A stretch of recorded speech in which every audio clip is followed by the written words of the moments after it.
It's been a while since I've even thought of this story, but recent events reminded me of it pretty sharply. I only heard it secondhand, and a fair while ago, so I can't promise that all the details are exactly correct. I should say too, that I was fairly skeptical the first time I heard this. I'm not superstitious by any means. I don't really believe in ghosts or supernatural monsters.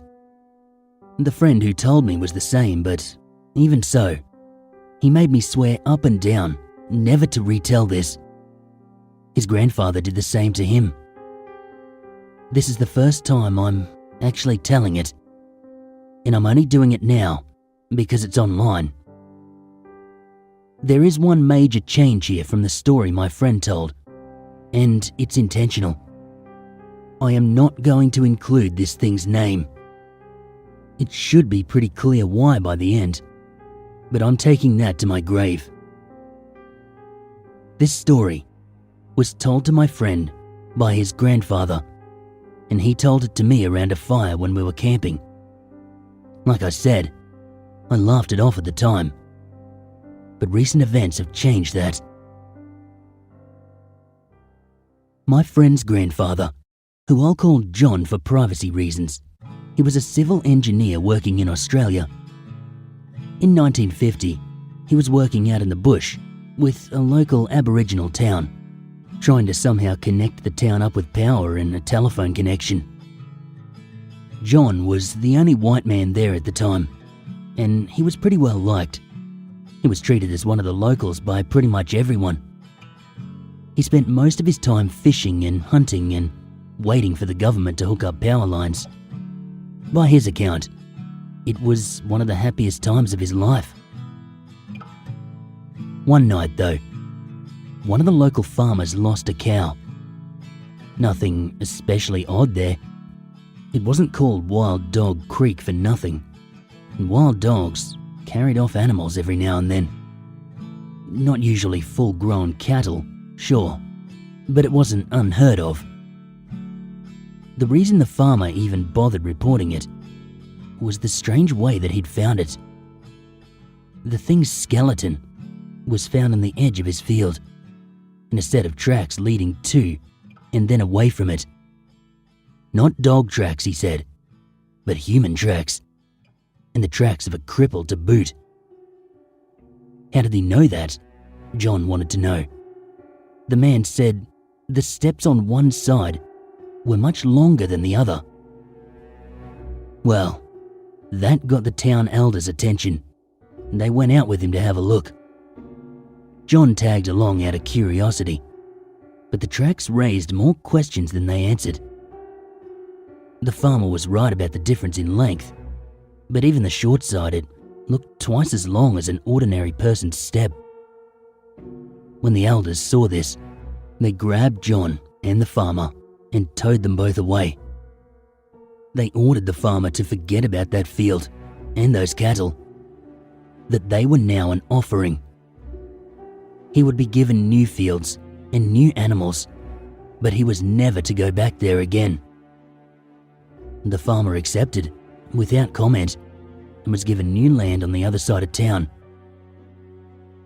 A week later though, another cow was found in the same way. This time, the elders forbade anyone from going near that site. The whole town got together and shifted all the cattle to a place about an hour from the town. By this point, John was confused as hell, and more than a bit scared. He asked the elders, but they refused to explain. It was only from questioning a few drunk locals later on that he heard about the skin takers. The skin takers were, said to locals, evil creatures which roamed the forest at night. The huge, deformed creatures were born without a skin, and they had to make one, stitching it together from the hides of their victims.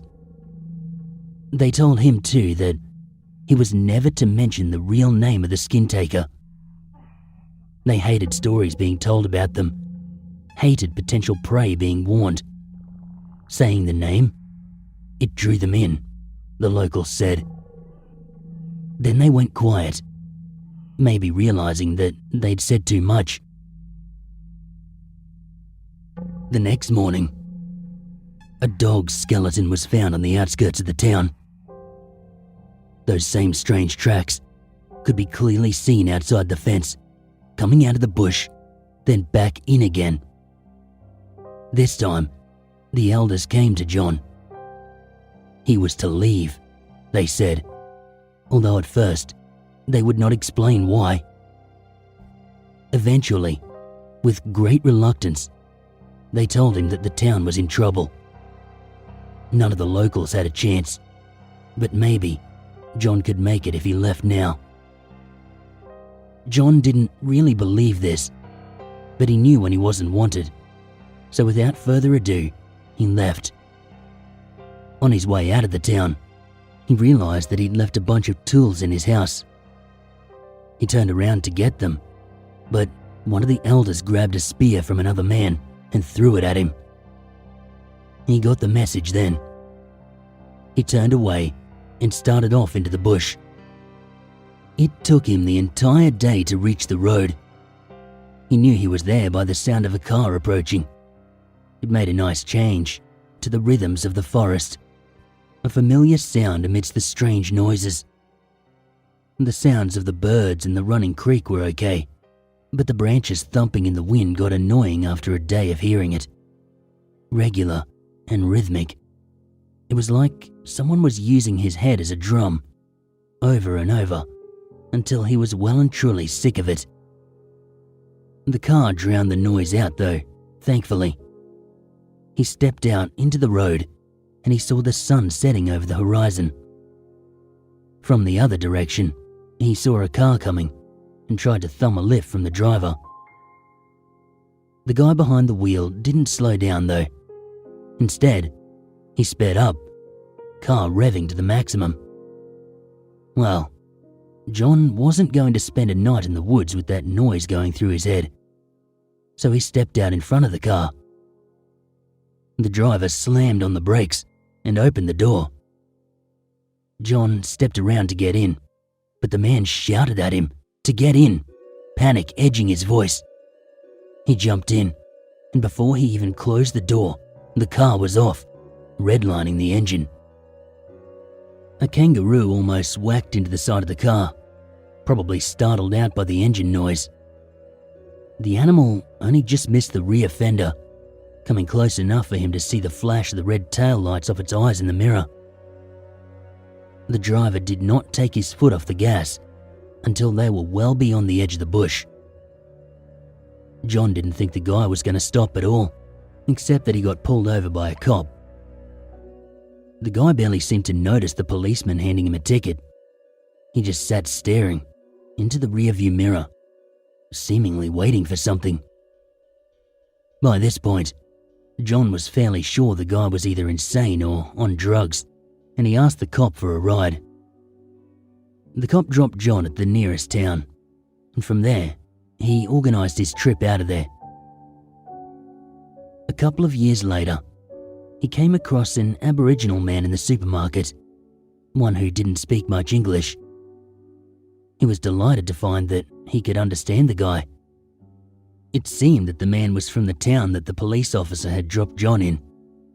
Hearing the name jogged his memory, and he told the man his story of his time in Wild Dog Creek, although he left out the journey home, not quite sure that he hadn't dreamed the insane car ride. The man gave him a funny look and asked him to repeat the name of the town he stayed in. He told him again, and the man shook his head. Apparently, the town was gone. No one from there had been heard from in years. The two compared notes, and it seemed like the last message out of there was just a couple of days before John's departure. The man asked if John knew what happened, and he said no. He wasn't about to go telling ghost stories to strangers in the supermarket. Later that night, though, John had a dream. In it, he heard a beat that he recognized as the sound of those branches in the forest, slowly thumping in the wind. he stood over a field of mud and saw in the ground those strange tracks. Still, the beating went on. Da-dum, da-dum, da-dum. Long, then short, repeated over and over again. Like a drum, he thought, or more, perhaps, like steps. Great, uneven, inhuman steps. One long, one short. Steps taken, maybe, by a creature as big as a deer, with red, shining eyes. A creature on the hunt for human meat, and for a skin to add to its cloak. He knew then what the seemingly crazy driver in the car had seen, why he had sped up. If he had looked behind him, he too would have seen the red, glowing eyes coming for him at a run faster than any human. John said that he had considered going back to the town for a while, but after that dream, he didn't bother. There would be nothing there to find. It was gone. By now, probably, the last of their skins had fallen from the skin taker's cloak. Not long after he told me that story, my friend reported that his grandfather had died. He had been out in his brick bush hut and had simply wandered off a track and disappeared. Maybe the skin taker got him, my friend joked. And at the time, it was just a bit of dark humor, taking us back to the good old days. A couple of days ago, though, I saw a familiar name in the obituary sections of the local paper. I rang up my friend's family to offer my condolences, and in the course of the conversation, I asked idly how he had died. Apparently, he'd been out hunting and had walked off a trail and vanished. That set alarm bells ringing in my head. A grandfather and grandson, dead, in almost exactly the same circumstances. That's on the outer edge of coincidence. Not only that, both of them were skilled woodsmen. I'd seen both of them, at separate times, go into the bush with a gun and a compass and come out 2 weeks later, having gone straight through a totally unmarked forest. There's no way that both of them walked off tracks and disappeared. Not in a forest they knew that well. I didn't say any of that to the family, of course, or to the police. The official story is that they're lost, and I'm happy for it to stay that way. I'm not even sure that it's wrong. If I had to guess, though, I would say that the last thing either of them heard was a strange, uneven, thumping run. And if there'd been a good enough tracker near the spot, they would have seen a trail heading off into the bush. A trail of uneven, yet impossibly long steps, bounding off into the trees.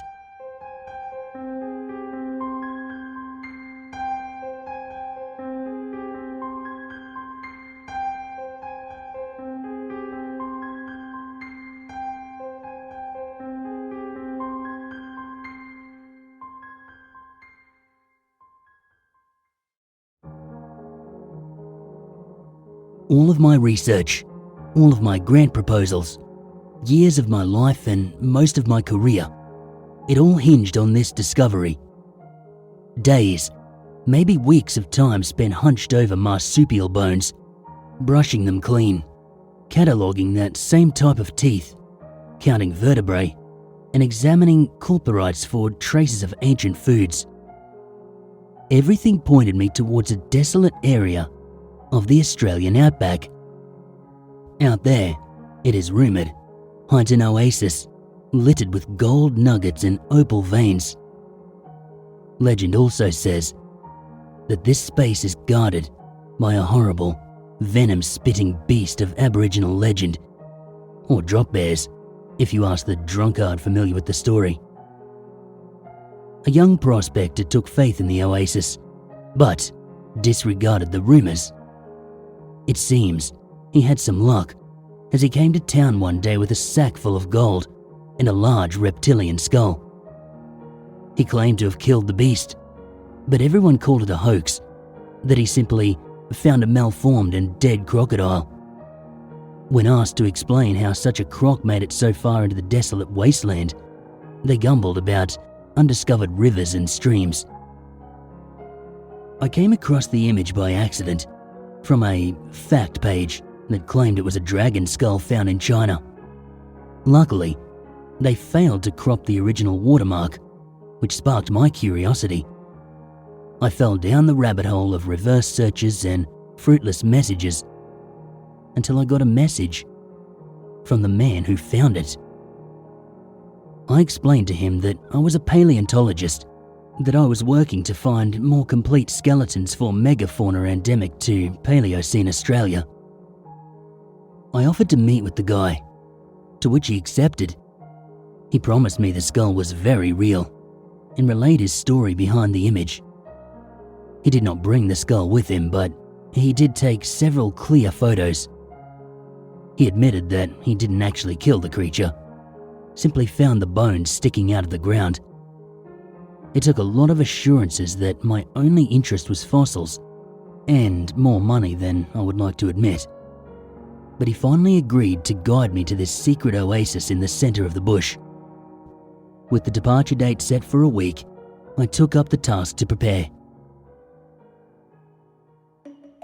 Finally, with all my gear packed and my truck loaded, I met up with my guide. His vehicle was slightly more damaged than a regular car, but just as loaded with gear. It seemed to run just fine, and it's all this man apparently cared to bring. He already had a camp set up, which he had taken care of the day before. His dog was leashed up at this camp, the reasoning being that the dog needed a night to settle, or else he's more likely to be aggressive. The worry on my face must have been obvious, as I was promised that he had trained the dog well and would definitely listen to him. He even said he would have the dog secured with its leash just to be safe. Still anxious, I decided to push the feeling down and focus on getting to the site where I would make my mark on history. We left under the cover of night. The reason my guide gave me was that so nobody would be awake early enough to follow us. I cared little, since I wanted as much daylight as possible to begin my digs. The drive took us out of town very quickly, and the smoothish roads with it. I prayed none of my more fragile equipment would be damaged, and that I'd packaged it properly. Admittedly, I left most of my equipment with my interns at the lab, as I wanted to establish a preliminary dig site and, hopefully, make some solo discoveries. Once the week was up, I would head back to collect my colleagues and the dig would begin in full. Of course, I made a note of the coordinates, as I believe I could petition the government to sell the dig area for cheap.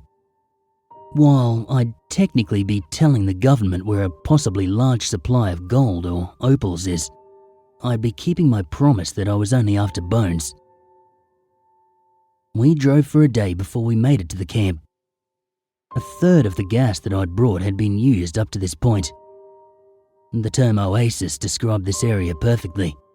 The loose, red sand had given way to clay-mixed soil, with thick scrubland and stubborn forest that made for a decent camouflage. This would be a paradise to anyone who found the place, which is why I wondered how this place had stayed such a myth.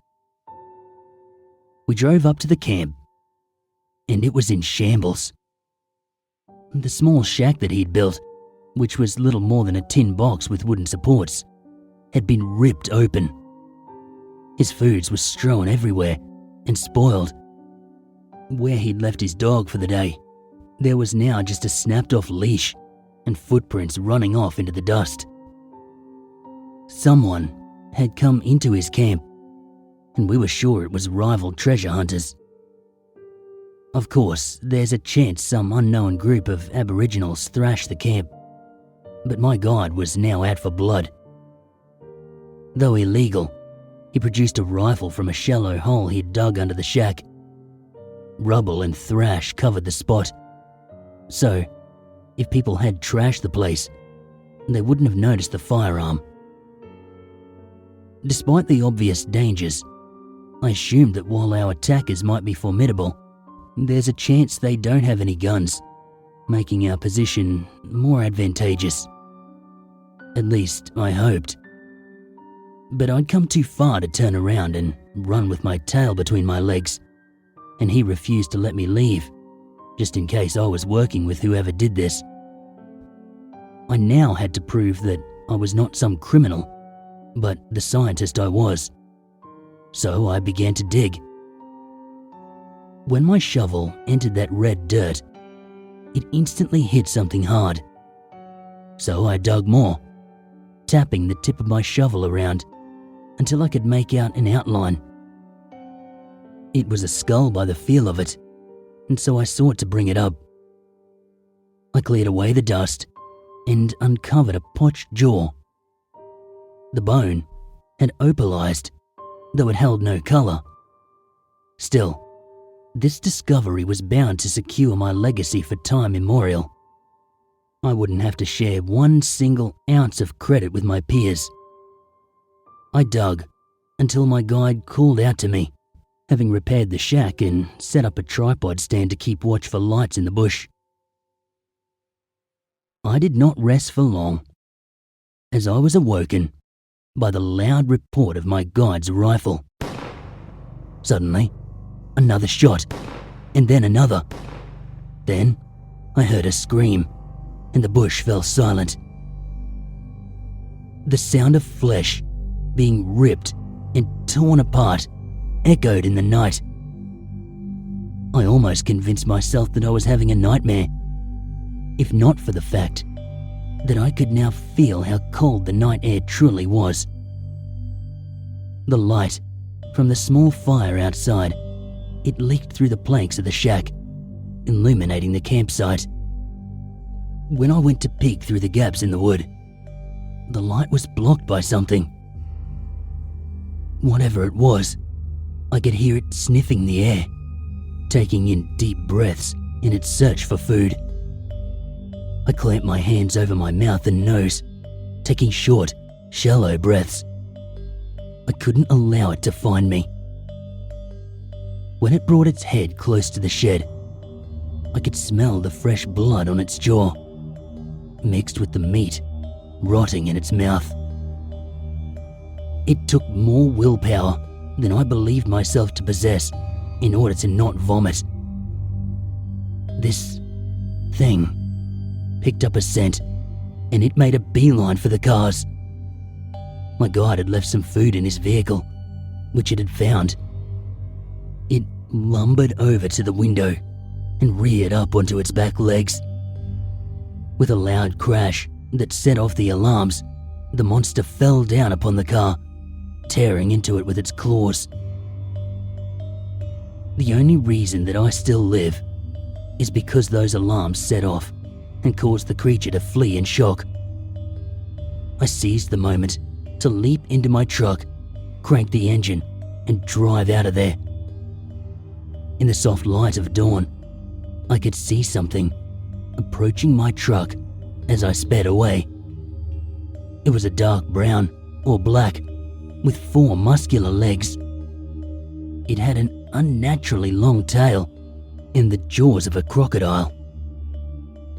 In my shock, I lifted my foot off the pedal, bringing me closer to the jaws of this thing. I snapped out of my haze and floored it, speeding away just as its maw snapped shut, barely missing my fender. The creature gave up the chase, having decided I was not worth the effort. The sounds of the road faded as my heart pounded in my ears.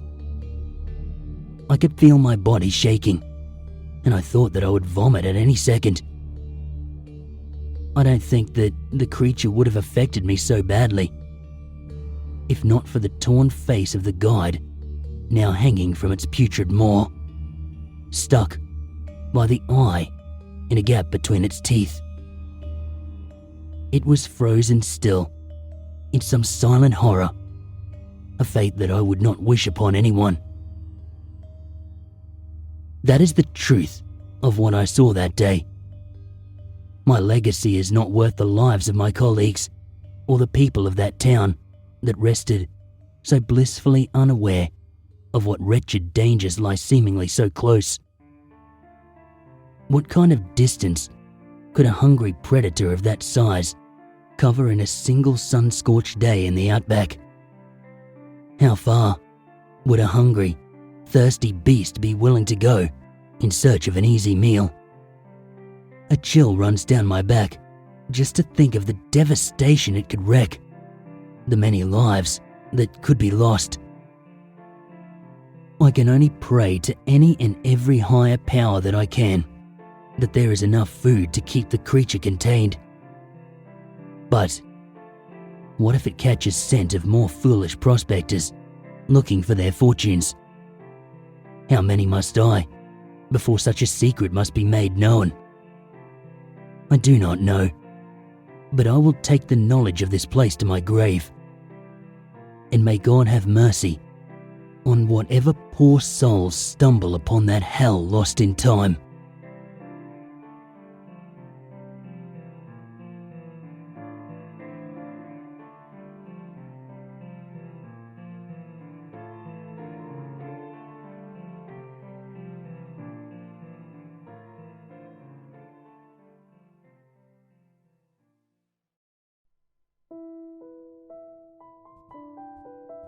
The Crocodile House.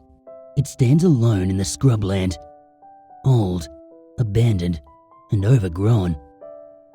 And I use that term, stands, in the loosest possible sense. It must have been a grand place, once upon a time. But the building as it is now is a dilapidated wreck. The council put up some fences around it a while back, but some kids brought the fence down. The council never bothered to put it back up, and now it lays uselessly on the ground, covered by creeping dry grass and weeds. Emma turns around to look at me, and she grins. You ready to go inside? I say nothing. I've been into the Crocodile House before, but only as part of a large group, and never this late. I glance to the horizon. The sun hovers low and red and shimmering above the far hills. Come on, Will. Don't be a puss. I forced a laugh. Fine. Ladies first, then, as I gesture her onwards. She flashes me another smile and steps back from the road and onto the scrub bush, walking onwards and around the edge of the fence perimeter, around to the section that has fallen.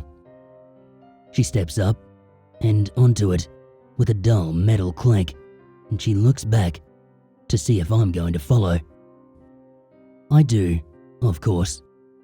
She's a girl after all.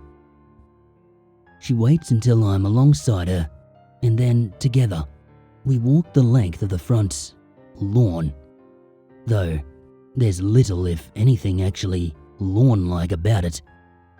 Dead, dry brown grass and overgrown thickets of ferns and weeds cover the path. Strange, prickly purple flowers brush warningly against my legs as we push towards the front door. Emma grabs the handle and she opens it up with a creak. I'm half expecting the entire house to collapse as this happens. It doesn't, thankfully, and we step inside. The windows have grimed over, and the only light comes through gaps and holes in the walls and ceiling as narrow, glowing beams filled with floating specks of dust they cast through our lines of sight. We walk through them, and we look around. It's much the same in appearance as it was the last time I was here. A little more graffiti, maybe. The stairs to the upper floor have broken and collapsed away, along with much of the upper floor itself. The walls are cracked and chipped, and the floorboards are buried beneath thick layers of heavy dust. Our surroundings are a picture of disarray and destruction. The halls and rooms, they have largely been cleared of furniture, the only exception being a few broken old shelves and cupboards. Our footsteps echo around the house.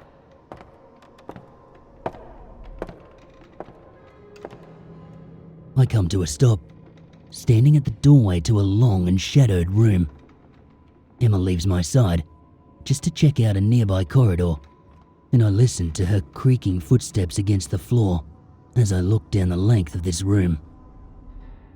A painting hangs at the far end, smeared in grime, but still quite clear. I've seen it before, but compulsion bids me to go for another close look. I tap on my phone's flashlight and I walk between the room's narrow walls, wondering what such a room could have possibly been used for in its prime. I come to a stop at the far end and I raise the flashlight. The painting depicts a family of 4, their faces all blurred into formless spirals. This is a feature of the painting, I should add. Aside from the dust and grime, the picture itself, it remains largely unvandalized. The family are sitting together on a couch in a relatively modern room. 80s or 90s era decor, by my guess. The wall behind this couch, it is streaked with blood, and the open doorway to their right, it reveals a large and low, shadowy shape creeping through the corridor. It is the lower half of a crocodile. Surely, it could be nothing else. Creepy, Murmurs a voice in my ear, and I shout out in alarm. Emma laughs to herself as she enjoys my reaction, and then returns her gaze up to the painting. What kind of people used to live here, do you think? I try to settle my nerves and turn away, so that she doesn't see my red face. Freaks, probably. If they were into stuff like this, I reply. You think this is weird?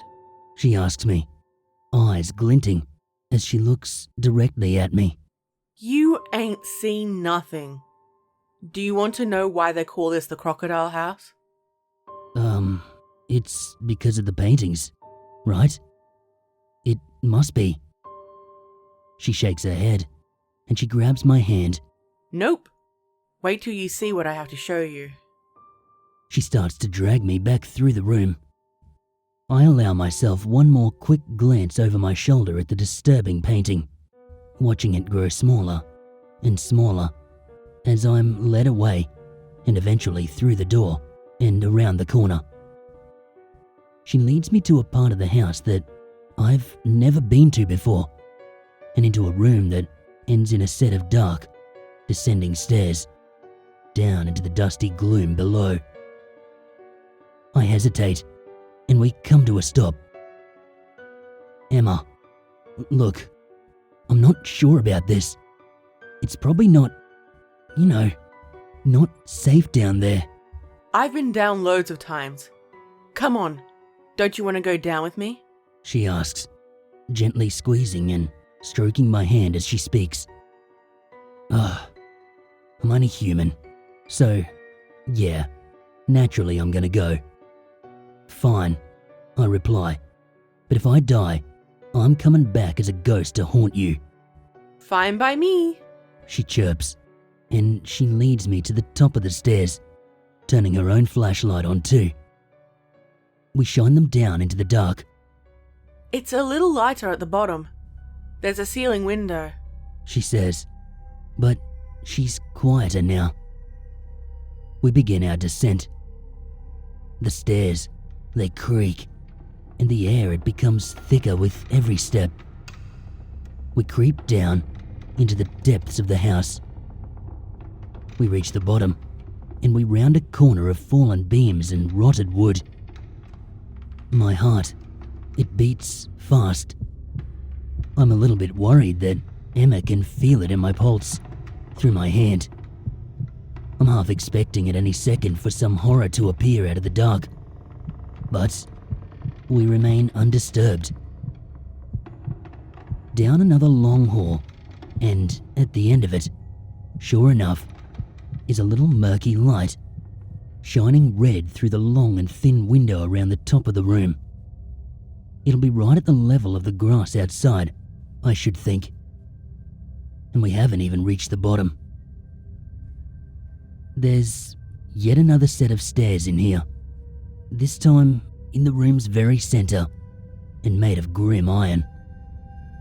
They lead down through a hole in the floor, literally right in the middle of the floor. The design is bizarre as hell. A crude crocodile has been sketched on the wall in white and green chalk. But aside from this scrawling, the room is empty. One more to go? Emma says. And while I'm sure she didn't mean it, the way she speaks, it gives me the chills. So down we go, our feet clanking against the metal as we descend the stairs through the hole in the ground, to yet another room, deeper still. I suddenly let go of Emma's hand so I can keep a grip on the rail. The stairs are narrow and they spiral around and around. I lift my gaze from the steps and my eyes adjust to the dim, red light. What the hell? I shout in sudden alarm, stumbling where I stand. I raise my phone and the flashlight illuminates slightly clearer, the focus of my attention. Down there, at the very bottom. Emma laughs at me. Chill! This is what I wanted to show you. This is the real reason this place is called the Crocodile House. She continues her descent, feet loud on the metal. I stare for a moment longer, open-mouthed and senses heightened, before I continue. What the hell kind of place is this? I follow her down and step, finally, into the lowermost floor. This room is pretty wide, much wider than the one above it at least. This seems, bizarrely, to be the best preserved room in the entire house. The wallpaper is peeled with clusters of black mold, but it still remains mostly intact. It's a rusty, reddish brown and is covered by old maps, some in chipped and cracked glass frames, some simply tacked into the plaster. These ones are curled and torn. The maps are of Africa, some regions in Australia. One of the walls is covered in shelves, with most of them still standing, stacked full of thick and ancient books. One of these shelves, it has a collection of taxidermied birds perched across the top, a couple of hawks, and what I think is a toucan. They stare at us, silent, judging.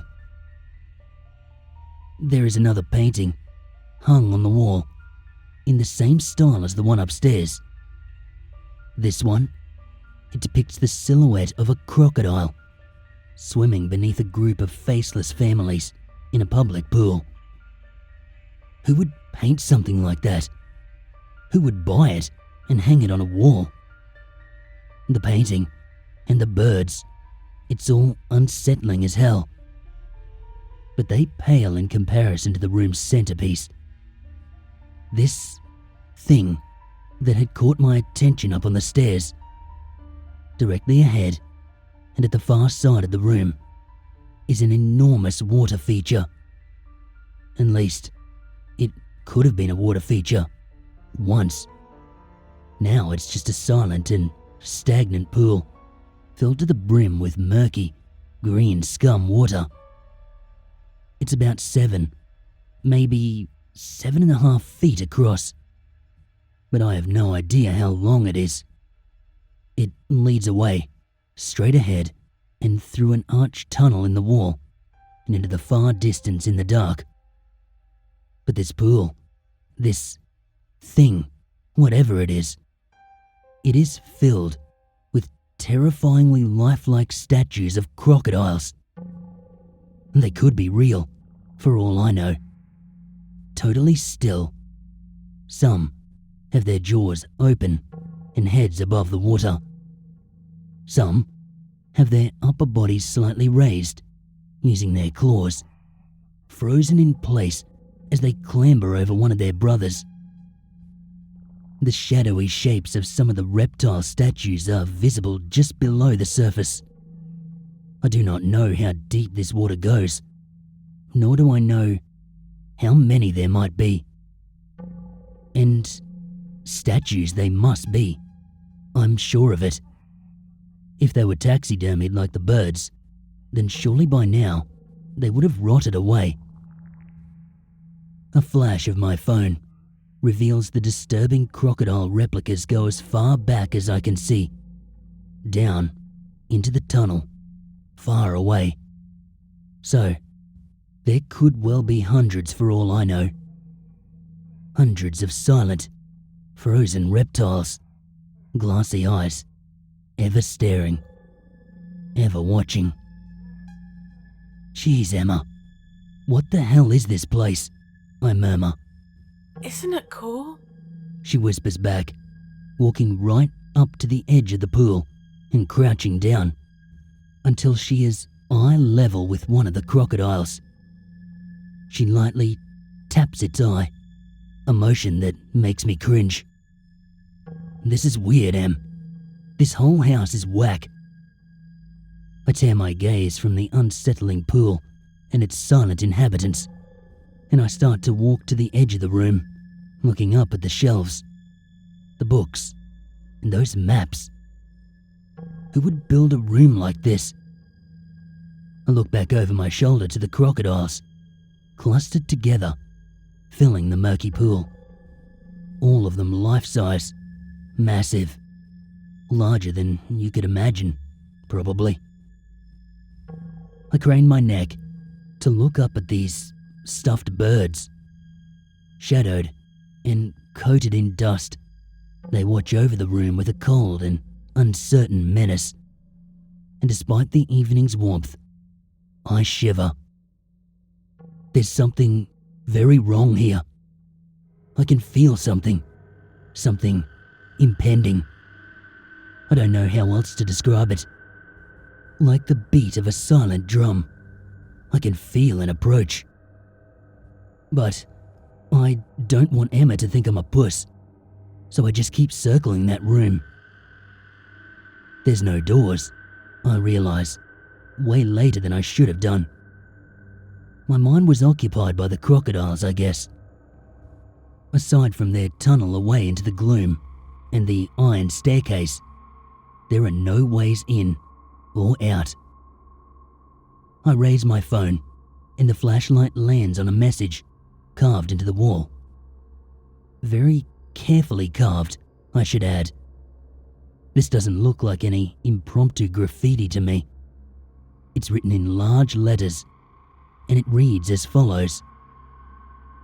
If again you read this message, then weep, for the protector of this place has long since departed. I become suddenly aware of my own breathing. There's that drum again.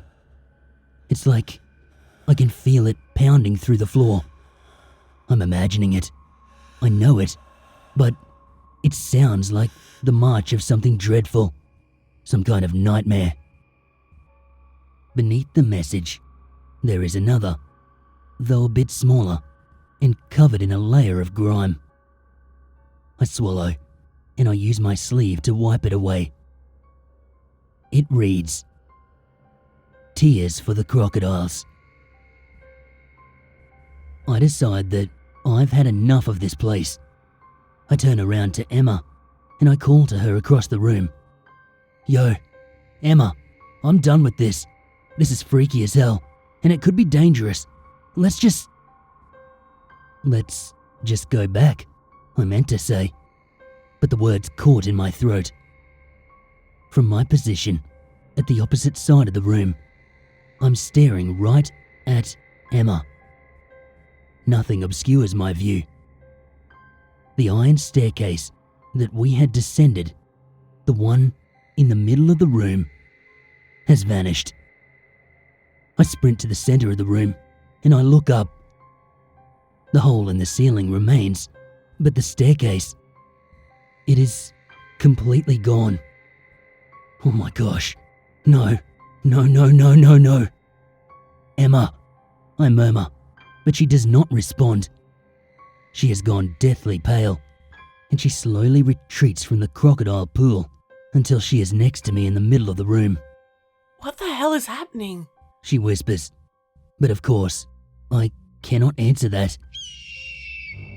The sound of a shrill squawk bids us both jump in fright and turn to look up to the top of the nearest row of shelves. To my utter horror and disbelief, I see the birds. The taxidermied birds have decided that they've served their time down here in this room. Feathers shed from their bodies as they stretch their wings, and one by one, they step out over the edge, wings flapping as they rise up and out through the hole in the ceiling. One of the feathers drifts slowly and steadily down through the air and lands right by our feet. It's around here where we start to panic. I look from the birds to the statues of the crocodiles. "Don't you dare," I shout at them, raising a shaking hand in futile warning. "Don't you dare." My heart, it is a hammer in my chest now. This is messed up. What the hell are we gonna do? "Emma, is there anything you're not telling me?" I ask her, my voice wavering. The crocodiles remain in place, for now, but the water in which they reside, it has begun to bubble. The murk throbs and ripples, and to our terror, begins to rise. It overflows the borders of the pool, and it begins to spill out into the room and over the floor.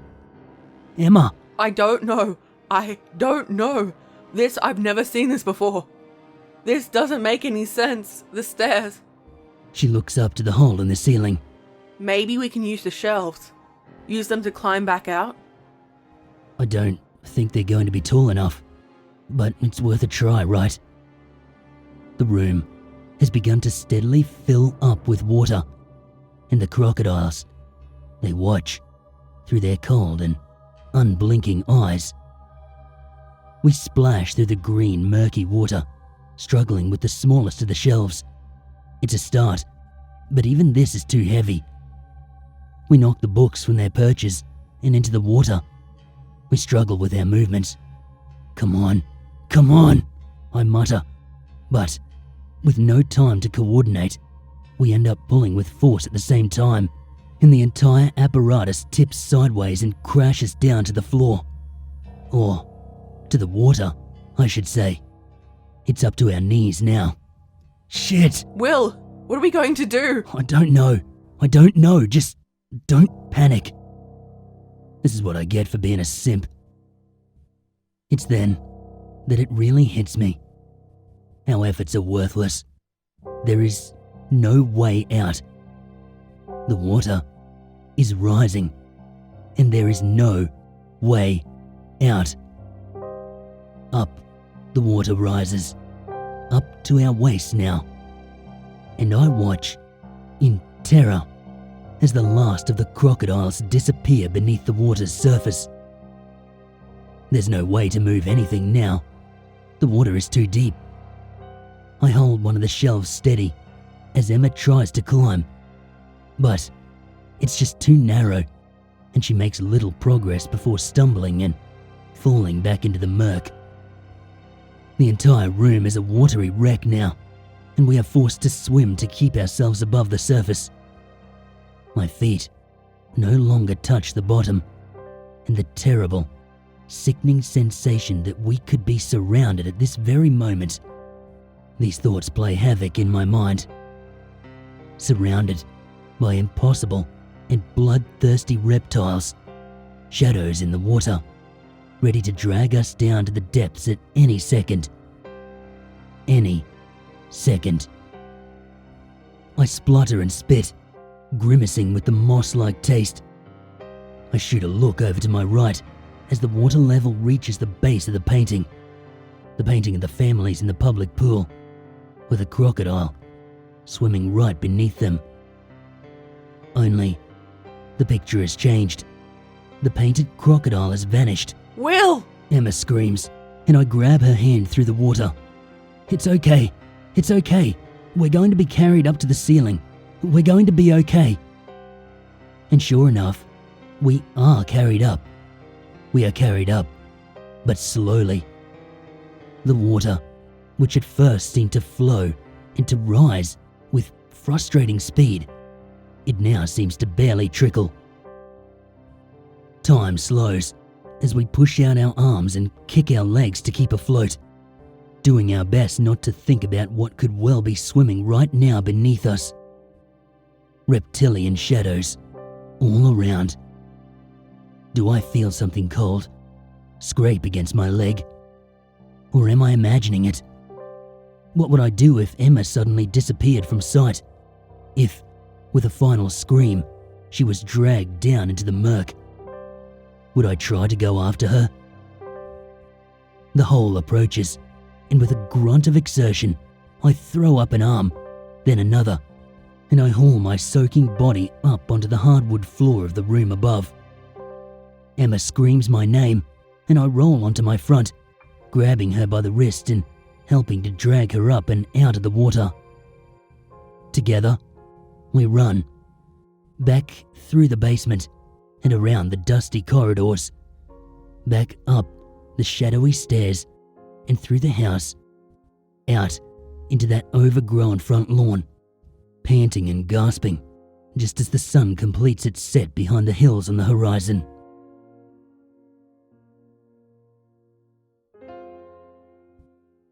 No one believes our story, of course.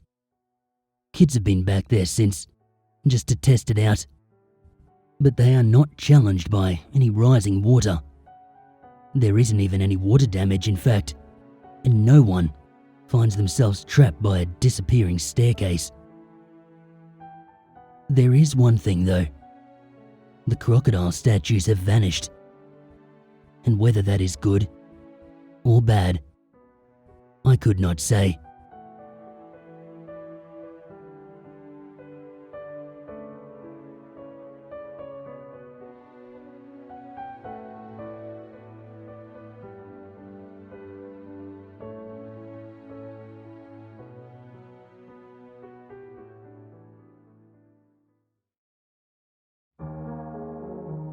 Growing up in a small town was a kind of boring freedom, if that makes sense.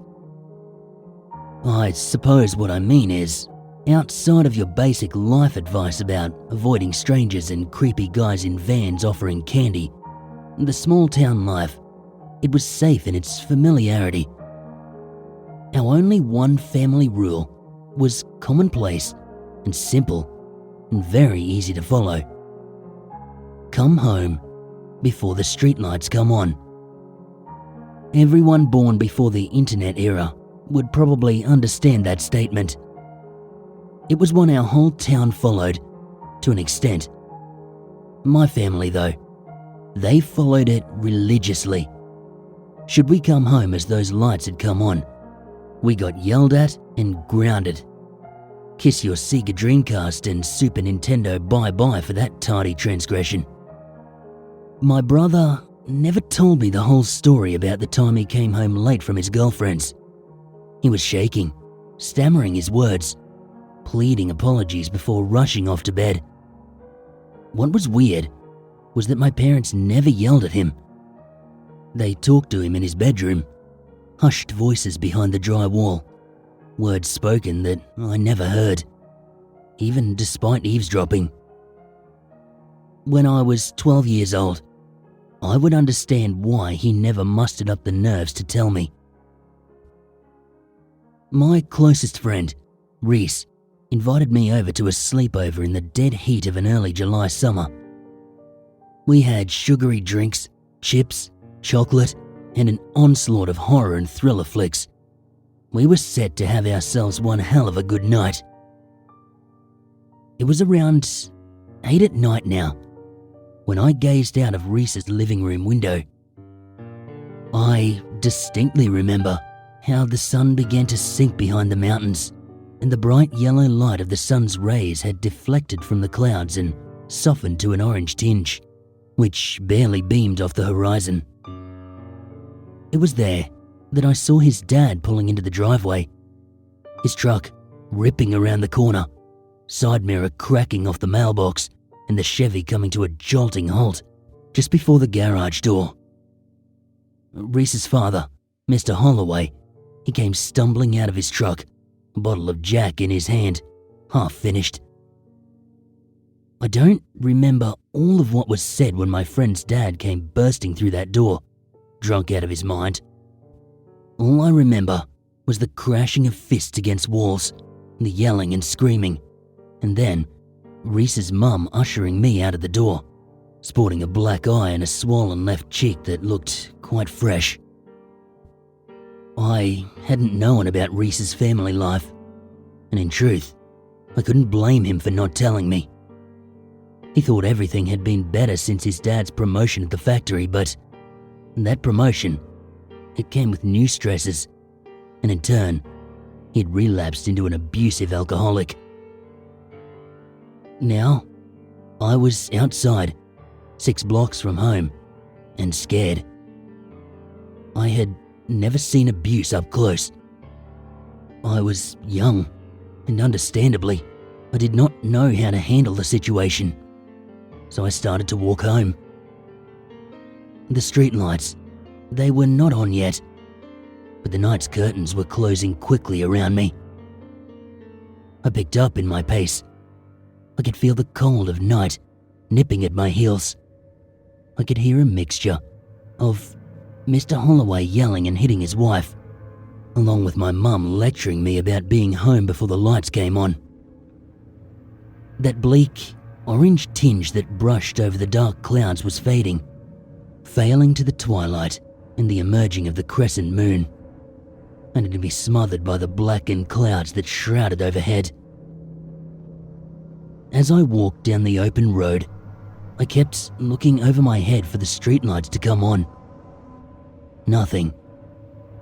Even looking behind me in anticipation of the streaming headlights of a passing car, but the road was bare of anyone, all except me and my fear. Now, this road I was walking on, it was like a country road of sorts. Reese lives on the outskirts of our town, you see, and I live about 20 minutes from him. To give an idea of the landscape, there are a ton of trees, nearby creeks that run rampant during the rain seasons, but were exceptionally shallow right now, so the water was still and silent. By all rights, this walk should have been peaceful. Instead, it was hollow and harrowing. My heightened anxiety from the previous events obviously served as a conduit of jittery reactions and panic to small, sublime things that, on a regular day, would not even catch my attention. But now, every move of a branch, every rodent mucking about in the brush, it had me jumping on edge. Even in that moment, I was rationalizing, trying to mentally usher myself into a calmer disposition. But instead, my fear was served with a fresh injection of a perverse, creeping spine tingle when all the shrubbery and branches began twirling and undulating as if a powerful windstorm had just brisked through the county line. However, there was no wind. The air, it was still. The temperature was that of a warm, even hot, summer night. Watching all the bushes and shrubbery, made me power walk now, staring up at the streetlights, begging for those lights to flicker on and guide my feet back home. It was dark now. Night had fully smothered the sky.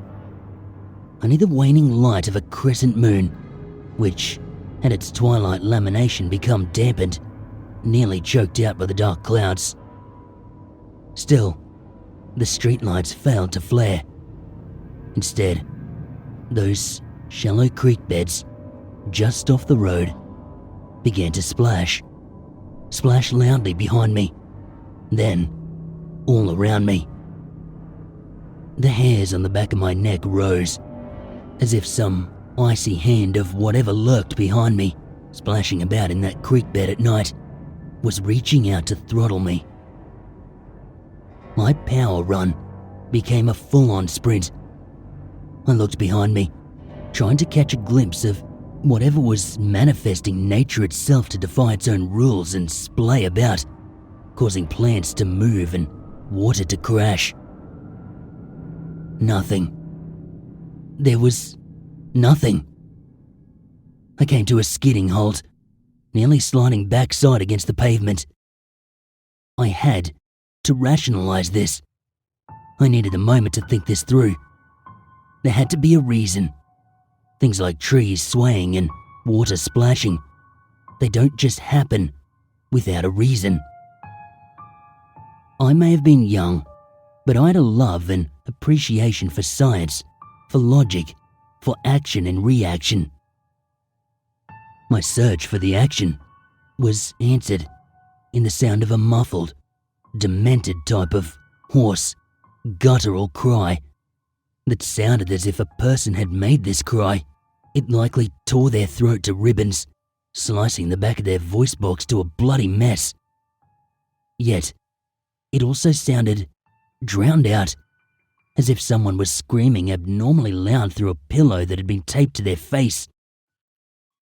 Well, every action has a reaction, and the cry, it now had a body, one that drunkenly swayed out from the creek bed just off the road and shambled onto the road. Its bones cracked like the trees around us, still swaying about in the air, assaulted by some unrelenting, unfelt presence. This thing was taller than me, perhaps about 6 feet tall. It looked up in the air, its body facing sideways to me, so I did not have a good look at the entirety of this shadowy apparition.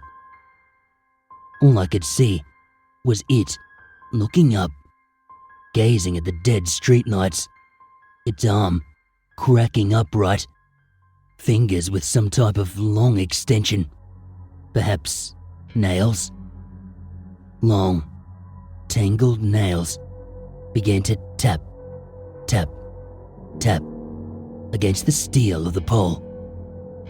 Then its sinewy, frail body shuddered as it now faced me, and I could get a frontal view of it.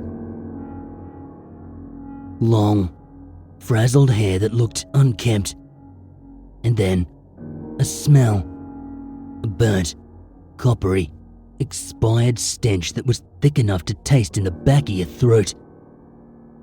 It tilted its head at me, as if confused by my presence.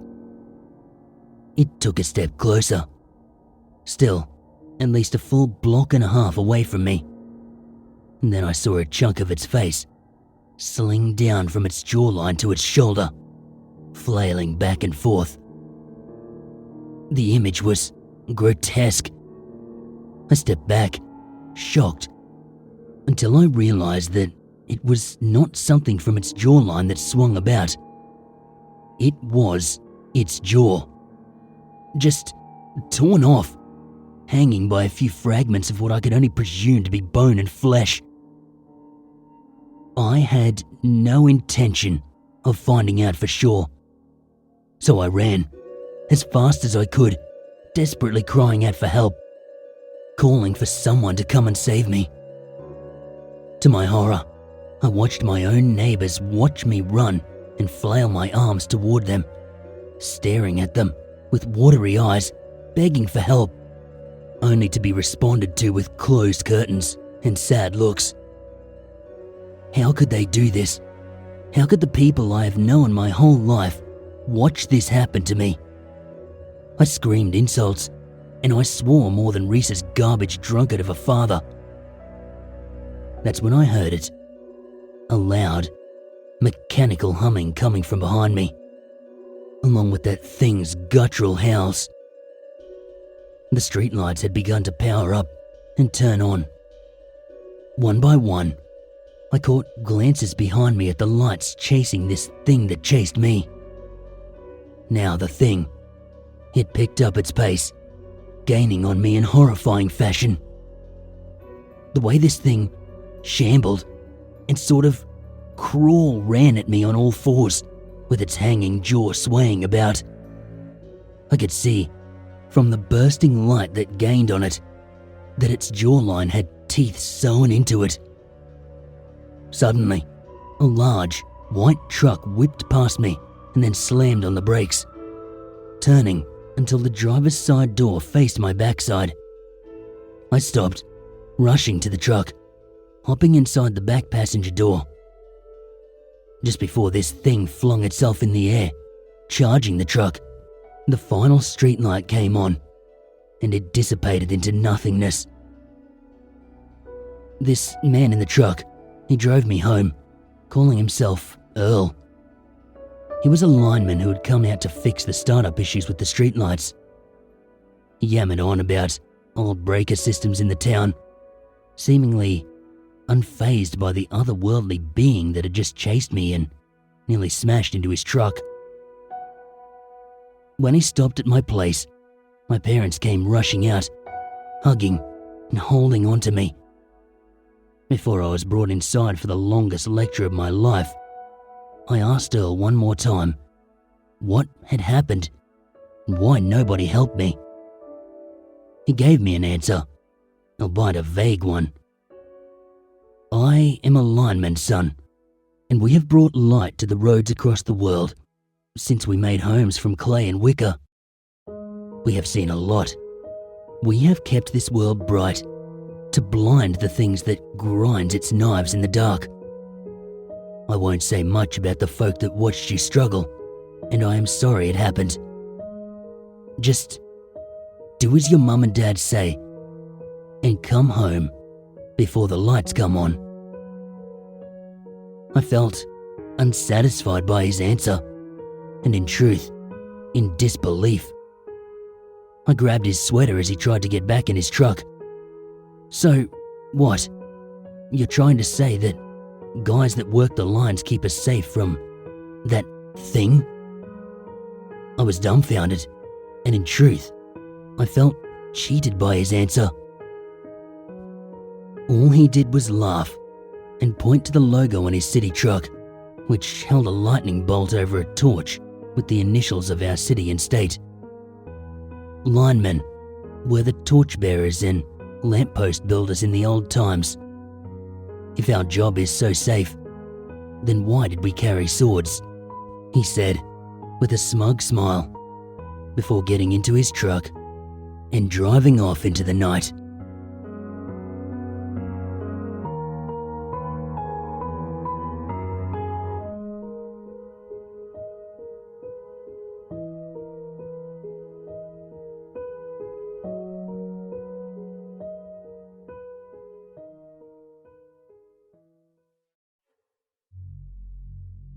As my eyesight began to adjust to the serene yet eerie woodland surrounding me, my imagination started to create varying shadowy figures from all angles. My eyes repeatedly and intensely fixated on the uncanny nothingness that I'd conjured from a lifetime of watching horror movies and late-night Reddit scrolling. I quickly turned my torch back on. I kept forcing my inner monologue to at least attempt to comfort me.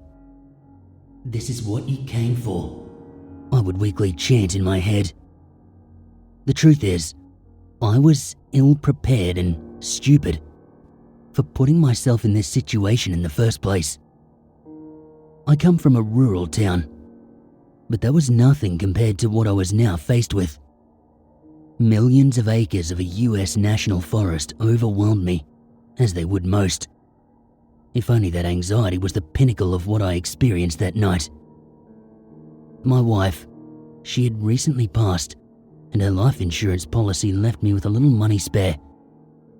We had always talked about going to the States together, to go into one of these ancient forests, just to see whether we might be one of the lucky ones who might catch a glimpse of something seemingly otherworldly. 4 weeks ago, I'd decided that now I could afford it, I'd go and search for the both of us. I booked a cabin on Airbnb, and I got on the first flight that I could.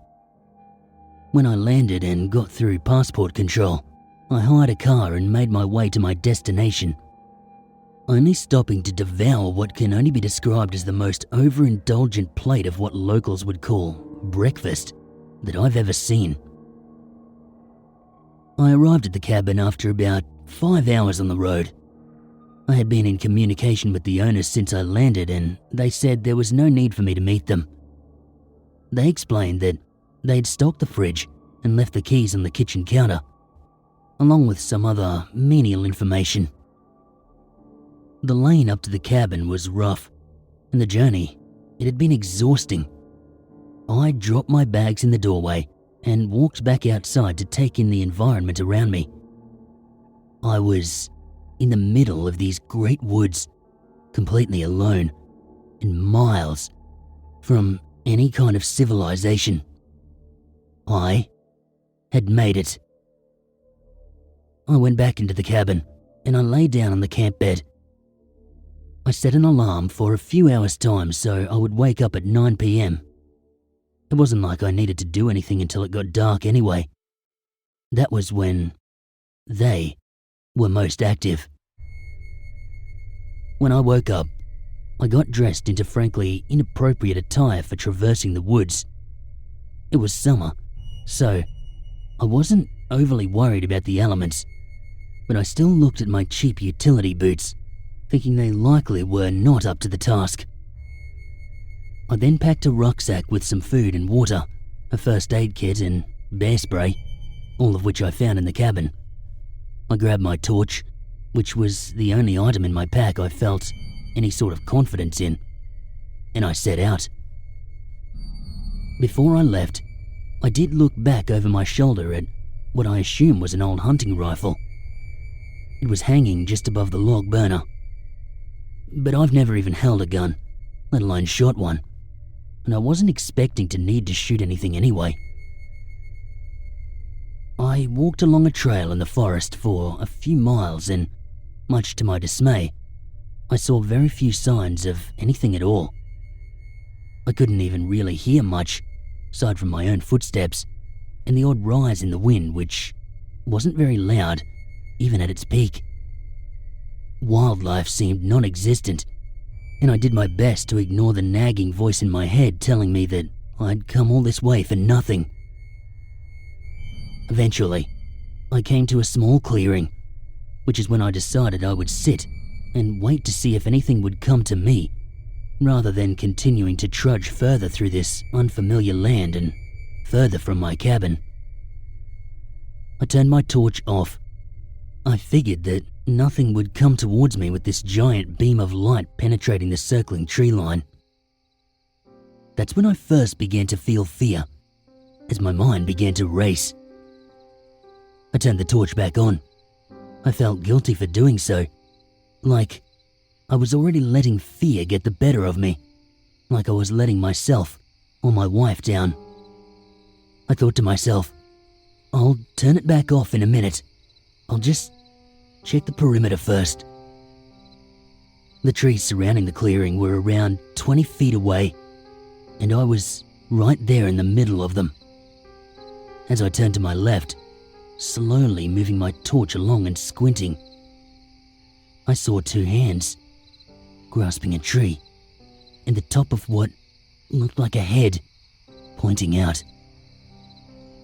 At first, I was taken aback and frozen in fear. My torchlight remained fixated on the figure.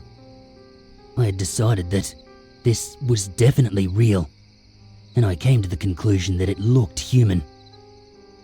I called out, "Hey, is someone there?" You don't want to be here. The response to my call was louder than I'd anticipated it to be. My brain once again raced, my inner monologue no longer offering any sort of comfort. Here we bloody go, I thought to myself, defeatedly. The wrong turn movies and stories that I'd read on feral men in the woods all came rushing to mind. I'm staying at a cabin north of here. I just wanted to take a walk, I exclaimed back to the man. The figure revealed itself into the night. It was a man, dressed in what looked like muddied rags. He was barefoot, and his arms and legs were mostly exposed. He had scraggly grey hair and a thick beard. He was older and thinner than your average person. He was quite pale and looked malnourished, as if he'd been out here for some time. He stood in front of the tree that he'd appeared from behind. Where are you from? He said, matching the volume and tone that I'd projected to him. I'm from Australia, I quickly replied, still pointing my torch firmly in his direction. I remember thinking that he didn't seem to mind the high-powered beam of light that was shooting straight into his eyes. And what are you really doing out here? I paused. Maybe he just lived here off-grid and he could help me find what I was looking for. Then again, he could react differently. I had no idea how he would react. I had no idea what this man was even doing here, and I wasn't sure I wanted to. But I did decide to tell him what I really wanted. Just as I was about to explain, the man sharply turned his head to look behind him from the tree he'd appeared from, as if he'd heard something or sensed something that I had not. He took one look back at me, and I saw that his face had changed from a curious gaze to a look of pity. He turned back the way he came, and he began to walk, briskly, making almost no noise as he did. He knew something. He'd seen something. Up until this point, the interaction had happened so fast that I had not had time to reflect. But my gut told me, to see what I wanted to, I would need to follow. He never looked back, not once, as we moved through the forest further and further away from the cabin. He never stopped or went out of sight. I stayed a good 10 feet behind him, and I kept the torch on him at all times. I was aware that I could well be walking into danger, but something inside was dragging me after him. I followed for only about 20 minutes. It was mostly uphill, and we came to a small cliff top with about a 30-foot drop overlooking more seemingly endless trees below, only visible due to the almost full moon and clear sky. The man sat, and he stared into the darkness in front of him. I noticed a small sort of primitive camp set up around him. There was no tent, but it looked like he'd been sleeping on an old bedroll, directly laying on the rock, and I could see the remnants of a small fire. They took her, he whispered quietly. I was unsure if he was talking to himself or to me. I got the feeling that making the choice to follow him was the wrong one, and I'm sure that's hardly a surprise to you. I thought that it is very likely that I've just followed a forest-dwelling maniac to his lair. Yet, I was compelled to find out more. Who? They took who? I replied, now standing only a few feet behind the strange man. I hoped that he'd elaborate with context, explaining who her was, and also who had taken the woman. Angie, He muttered. 9 weeks. Is that your wife? I asked, calmly perching myself next to him, but far enough away that if he'd lunge, I'd have some time to react. He pointed out to the wilderness in front of him, his eyes fixed on a seemingly uninteresting patch of woods. I moved closer to try and see exactly where he was pointing, but it all looked the same to me.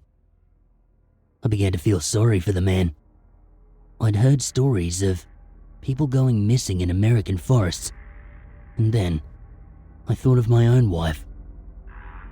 I felt that this encounter was fated, as I may be somebody who can understand his pain. I realized the man must have been out here searching.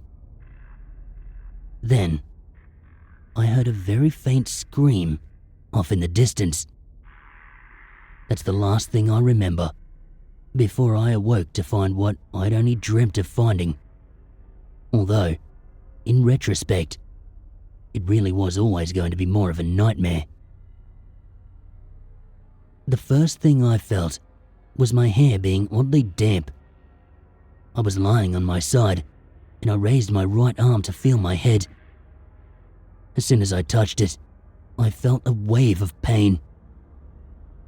I couldn't be sure how severe it was. This all happened in seconds, but even in my dazed and confused state, I could tell something had hit me in the head, and hard. The dampness was likely blood, although it was too dark to tell for sure at that point. And then I felt another sensation on my left ankle. This was not a pain as such, although I would say it was more than uncomfortable. It felt like something had gripped my foot and most of my shin. Then I struggled to move, but not by my own volition. I struggled in the darkness as I was dragged across the forest floor. The moonlight, now subdued by the leafy canopy above my head. The blood on my face and the lack of light made it hard to see what was pulling me along with ease, but I could make out a huge silhouette in front of me. I'm not sure how long I was dragged for. I was in and out of consciousness, exacerbated by my head injury and the bursts of movement I would try to conjure to escape the grasp of this thing. The grip never seemed to loosen, and my fight or flight senses had dwindled, leaving me only able to freeze and allow myself to be pulled along further. The sticks and rocks underneath me, scathing my back, and the bumping, uneven terrain below, they were the least of my worries. I must have fallen unconscious again, because this time I awoke to the same screaming I'd heard just before, except now it was much louder. I was now lying back, and the grip on my ankle, it had gone completely. I slowly lifted my head up, and I looked forward, propping myself up on my elbows. That's when I saw it, what I'd come all this way to see. The first thing I noticed was the legs, skinny, yet long, and fully covered in thick, grotesque hair, except for the knees, which seemed to reveal grey skin in the parts that were more exposed. My eyes slowly moved up to a stocky, well-built body, again covered in thick, matted hair. That's when my eyes met its. They glowed a strange amber colour, and although at first I thought it was looking straight at me, I now think it was looking straight through me. My other senses came flooding back to me, as if, when I looked at this thing, I was initially reduced to sight only. The screaming, it was coming from behind the beast, and it sounded like a woman being tormented horribly. I'd never heard a human scream like that, but I was pretty sure that it was in fact human. Then, the stench, it overwhelmed me. It smelled like rotting meat, like if you've ever been in close proximity to a slaughterhouse and a huge wet dog at the same time. Then, I myself began to scream as I attempted to stand. I was quickly knocked back down. The 8-foot figure just in front of me squatted down and extended its huge arm. A huge, grey, leathery hand pushed me back to the ground before I could even fully get up. As it did, I was able to make out more features of its face. The glowing eyes were small and deep-set. The creature, it had a heavy brow, and what I first thought to be more of its head, it looked like matted dreadlocks of hair, cascading down to its shoulders. Its mouth was as wide as its face, and as it pushed me, it bared a set of large, yellow incisors and growled deeply. During this interaction, the screaming coming from behind what you've probably realized by now was a Sasquatch had ceased. The creature was towering over me, as I then found myself in a fetal position, shaking uncontrollably. I heard a strange chattering sound coming from behind this ape-like being, and then it opened its mouth to create a similar noise back in response. The screaming then started again, from both me and the other unfortunate party in this hellish environment. No more, I could make out, before the woman desperately returned to her shrill screaming as words failed her. Then suddenly, I heard a gunshot. The creature in front of me dropped heavily to its knees, gurgling blood before it fell back in a huge slump.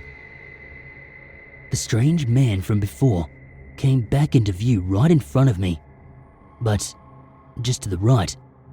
He must have shot the creature from just behind where I was and then moved around me. He then headed off running, without even a glance in my direction, straight towards the screaming woman. At that point, I once again attempted to get up to my feet, this time successfully, and I turned in the opposite direction and ran.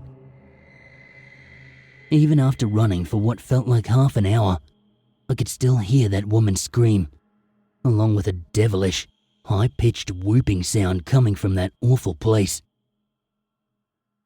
I somehow found my way back to the trail that led me to the cabin. The keys to the hire car were inside, on the mantelpiece. I burst through the door, my eyes stinging from sweat and blood, and my breathing intense and erratic. I grabbed the keys and I headed for the car, when I froze once more in the doorway. I turned my head again to where the rifle was once suspended, yet it was no longer there. I barreled into the car and I took the lane back towards the town that I'd passed a few miles before. I woke up in the hospital the next day. The doctors told me that I'd passed out at the wheel due to shock. Luckily, I'd taken my foot off the accelerator, and the car was stationary on a road where passers-by had called the authorities. The injury on my head, it had been patched up, and they told me it wasn't too serious, although it did bleed a lot. Other than that, I was just bruised and exhausted. They told me that there were some police officers that were on their way to take a statement, and then they left me to gather my strength to recount the tale. My phone had been in the inside of my jacket the whole time and was laid out with the rest of my possessions on a table on the other side of the room. I got up and grabbed it. I thought it'd help the police if I got the cabin's details from Airbnb, so they could maybe send help to the man and woman still in the forest. If they were still alive, that is. My own profile on Airbnb is what opened the floodgates of emotion I've still yet to process. My profile picture was of me and my late wife, and I felt a strange sense of relief that she was not around to live with the horror we'd both longed to experience together. I checked the booking confirmation, which, apart from the date and time and accommodation, was all pre-filled from the countless trips my wife and I had taken before her passing. I'd even accidentally booked for 2 guests out of habit. I then went onto the cabin's page and I looked at the host's profile picture. An elderly couple, Bob and Angie. I then checked the past reviews, something I'd failed to do in my excitement previously. The last review, it was from a man who had booked the cabin a couple of weeks prior to me. It read, "Extremely disappointed with the service from the host.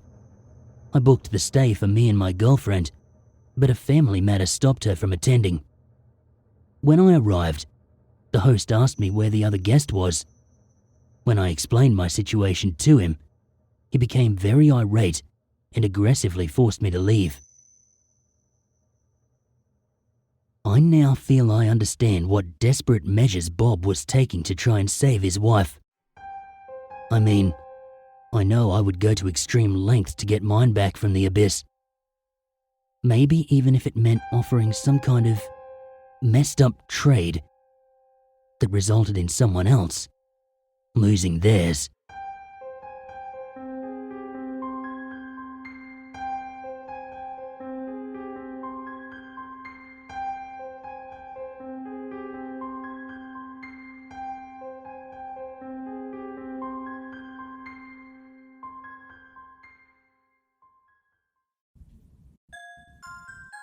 I don't know what I had seen on that particular summer in the Philippines. Alright, before I jump into it, I'll give you a little bit of background. My grandparents lived in a small village and owned a very, very old and very large wooden house. I remember staying at that house every summer when I was little, and that the bugs were huge. The moths alone were as big as my face. The surrounding area, it was very lush and very green. It was usually suffocatingly hot during the day.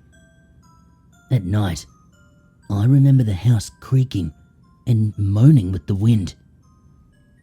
I don't think I ever thought that was creepy when I was a kid. My nanny, which is common to have in the Philippines, would sleep in my room with me, so I never felt alone or helpless. I also had a rosary around my neck, one that my parents had given me when I was a baby. I often caressed it if I was feeling scared.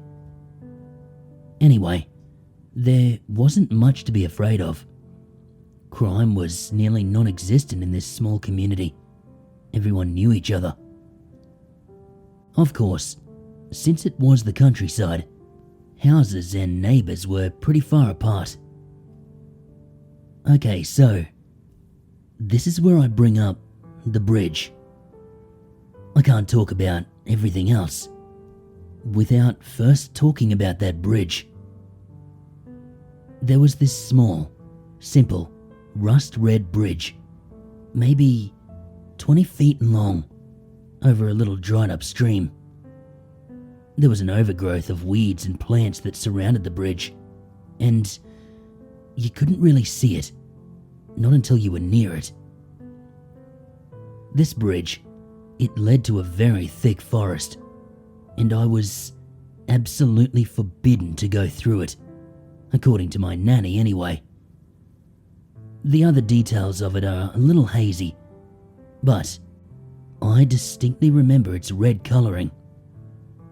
For some reason, its colour was the subject of speculation by other kids in the village.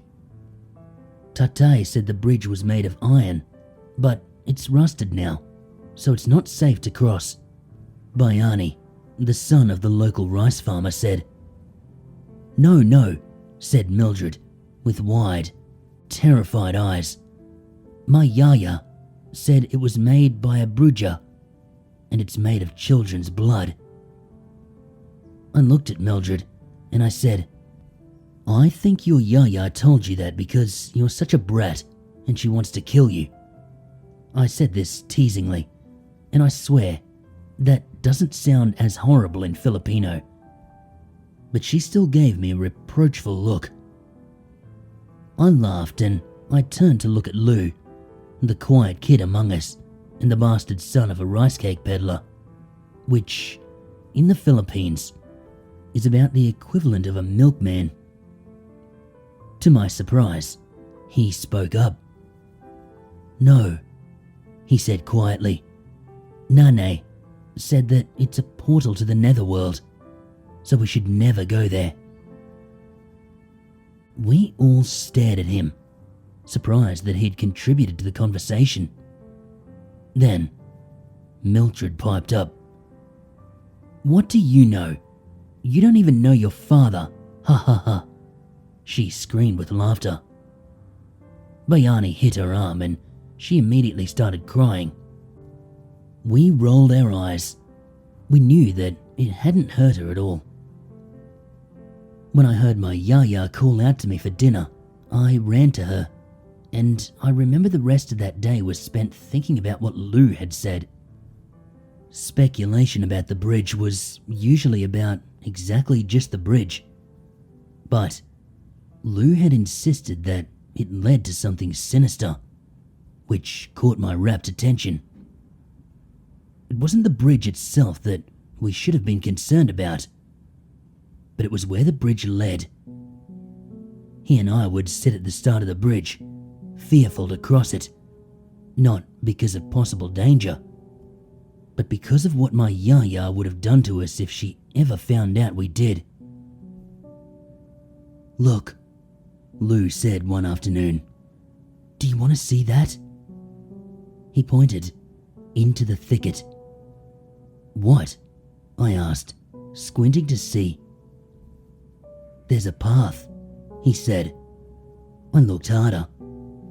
There was a path, but it disappeared into the trees and there was no way we could know where it led, not just from looking at it. One lazy and particularly hot afternoon, the four of us played hide and seek, and Lou was it. Lou almost immediately found me.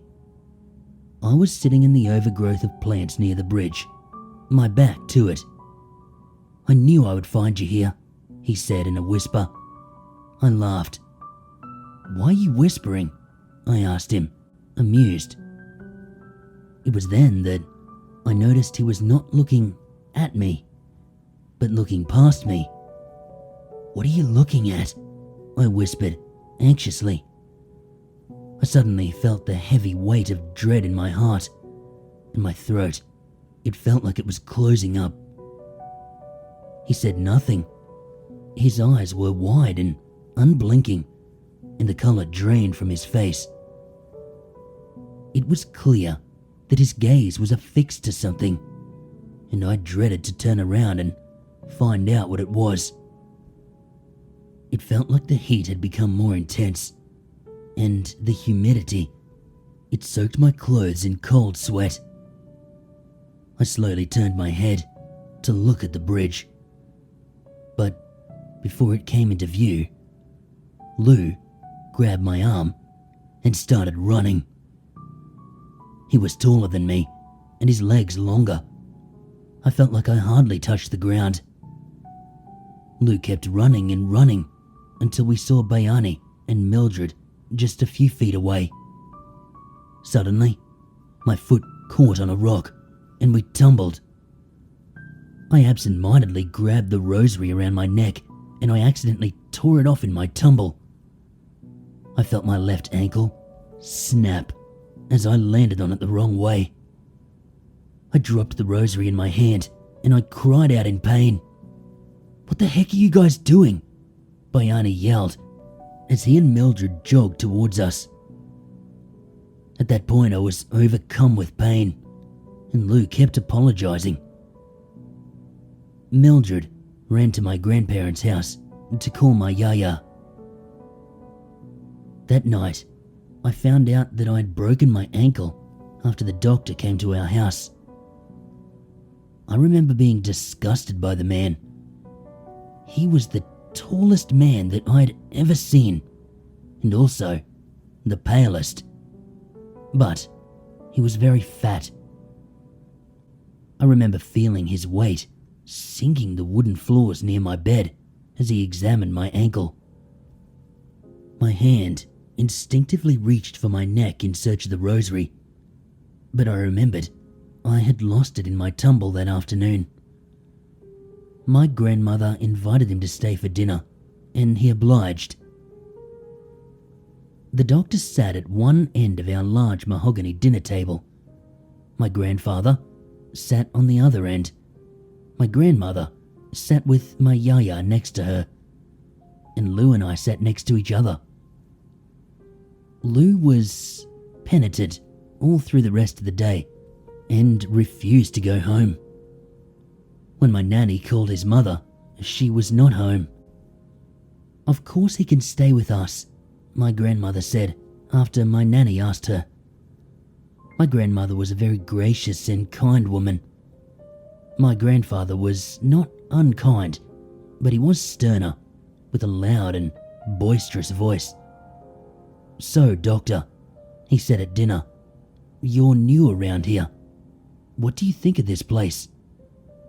My grandfather finished off the remaining mango juice in his glass, and my yaya filled it once more.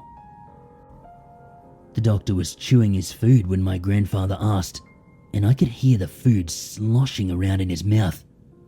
His breathing was very loud, almost like he was snoring. But he was obviously awake. He swallowed loudly. "It's very peaceful," the doctor replied, wiping the corners of his mouth but somehow missing the bits of food on his chin entirely. "It is very different here from Manila, but I don't miss it. This is home now." My grandfather liked the sound of that. "I'm glad you feel that way," grandfather said. "The nearest doctor is quite far from here. I am glad that we finally have one within the community." He made approving noises as he drank from his glass. "So where do you live around here, doctor?" grandmother inquired. "I didn't even know you had moved into our community until I asked Georgia next door if she had the doctor's number. She told me that she saw a man with a doctor's bag crossing the bridge the other day, and that he was headed to Juan's house in the trees. I was surprised to hear someone had moved in without my knowing," she chuckled. "Us old people are pretty nosy." The doctor smiled his closed-mouthed smile. "Yes, well, my brother is very ill," he said. "I came here from Manila just days ago to care for him. I haven't really had the time to introduce myself to everyone. I've been with him day and night, ensuring his fast recovery." He then asked my yaya for water, and she smiled politely. "Juan used to have a ranch around there, didn't he?" my grandmother asked him, and he nodded. "Yes, but not anymore. He has a few chickens now and a horse, but nothing more." Then he turned his head to me. "Is your ankle feeling all right?" he asked me. Something about the question had an ingenuine quality to me, but no one seemed to notice. But then I noticed Lou's eyes never left his plate. When I simply stared at him and he didn't reply, my grandmother laughed. "Hey, the nice man asked you a question." I looked at her and then to him. His gaze made my skin crawl. "I feel fine, thank you," I replied politely. Lou's arm grazed mine, and I felt his goosebumps. The doctor then smiled his unreadable smile. "Good," he said. "It should heal up nicely, but I wouldn't go running around with your friends anytime soon. Especially not at that infernal bridge, my grandfather added, a harbinger for tetanus and other dangers. The adults made a noise of agreement. After dinner, Lou and I were dismissed so that the adults could talk and smoke cigarettes. In Filipino culture, it is polite for children to take the adult's hand and press it to their foreheads, either in greeting or goodbye. Traditionally, it was a kiss on the hand, but that is considered old-fashioned. I, along with Lou, pressed my grandfather's hand to my forehead, and he kissed the top of our heads. I did the same for my grandmother, and she too kissed our heads. When I walked away after that, my grandfather clicked his tongue in disapproval. "Come back here," he said. "Why would you be so rude to our guest?" I turned to limp back to the table and to the doctor. My grandfather apologized for me. When I reached the doctor, he held his hand out expectantly. I took his sausage-like fingers into my hand. I remember how cold and clammy they were. I pressed them to my forehead, smelling dinner on them. Lou timidly did the same. As I pulled away, the doctor gave us a small smile and whispered, "Thank you." Lou and I sat in our bedroom with my yaya, who was reading her magazine. Lou and I played some cards and said nearly nothing. When we heard the adults' conversation move outside to the front of the house, we went to the window to look down. The doctor was saying his farewell, and we could hear grandmother and grandfather chuckling and thanking him. They chatted for a couple of minutes more, until the doctor said he really had to get back to his brother. When he was about to leave, he looked up at us and raised his hand in a wave. Lou and I, we said nothing, and he laughed, and we watched him cross the bridge and disappear into the trees. That night, Lou and I laid awake in bed, the sheet up to our chins, despite the hot weather. I waited for Yaya's snoring before I nudged him. "Are you up?" I whispered. He slowly nodded his head. "Lou, what did you see at the bridge this afternoon?" I turned my head to look at him, only to find him with furrowed brows, staring up at the ceiling. "Past the bridge. I saw that, Doctor," he whispered back. "With..." He paused. "With a pale man, slung across his shoulders." As he said those words, I felt my heart beating wildly against my chest. Then Lou added, He saw us." "How's your ankle?" Bayani asked. My friends decided to hang out with me in my bedroom a while the next day. Mildred was looking at the clothes in my closet, and Lou was playing with my crutches. "It's really sore," I replied. "I can't do much." "Hey, that's not true. Why don't you come outside with us? We could catch some lizards," Bayani offered. Mildred snorted in disgust. "That's nasty. No," she said. Bayani made a face. "I don't think I asked you, brat," he sneered. She threw a slipper at him, and he ducked. She breathed out heavily and plunked down on the edge of my bed. Everyone was really bored. And then, Mildred had a suggestion. "We should cross that bridge and see what's beyond it." The room was quiet. Lou rested my crutches against the wall. "I don't think that's a good idea at all," I said. "Even the adults never cross that bridge. There is nothing there but poisonous plants and huge bugs, Mildred scoffed. Everyone is boring here, she said. Everyone in town is really old and boring. Why would they explore anything? She paused and then added, the doctor lives there. So why disturb him? He is taking care of his brother. The last thing he wants is children bothering him, I said, making an effort to hide my anxiety. Mildred, of course, picked it up immediately. Why don't you like that doctor? She asked. I think it's a bad idea, Lou interrupted before I could respond. I gave him a relieved look. It was then Bayani piped up.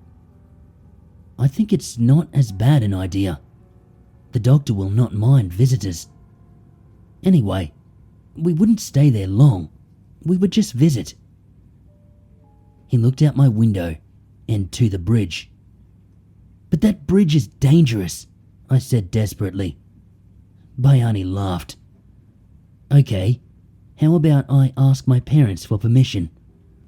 I know that they had tried to visit him one afternoon to give him a housewarming gift, but they said he wasn't home. I'm sure my parents would like it if I gave him their basket for them, he said, before I could say anything to deter him.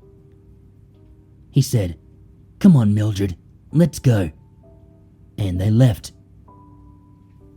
After a few minutes, Lou and I watched Bayani and Mildred walking to the bridge.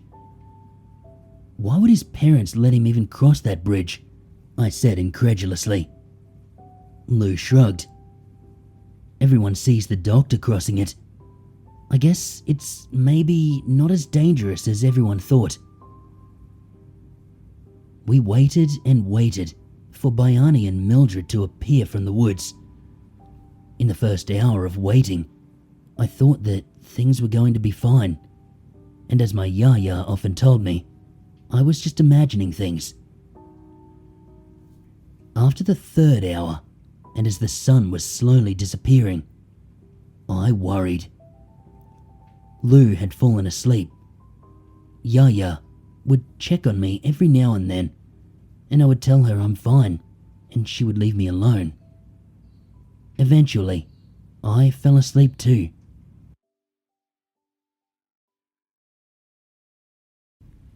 Wake up, I heard Yaya say, as I woke up to a hand gently shaking me.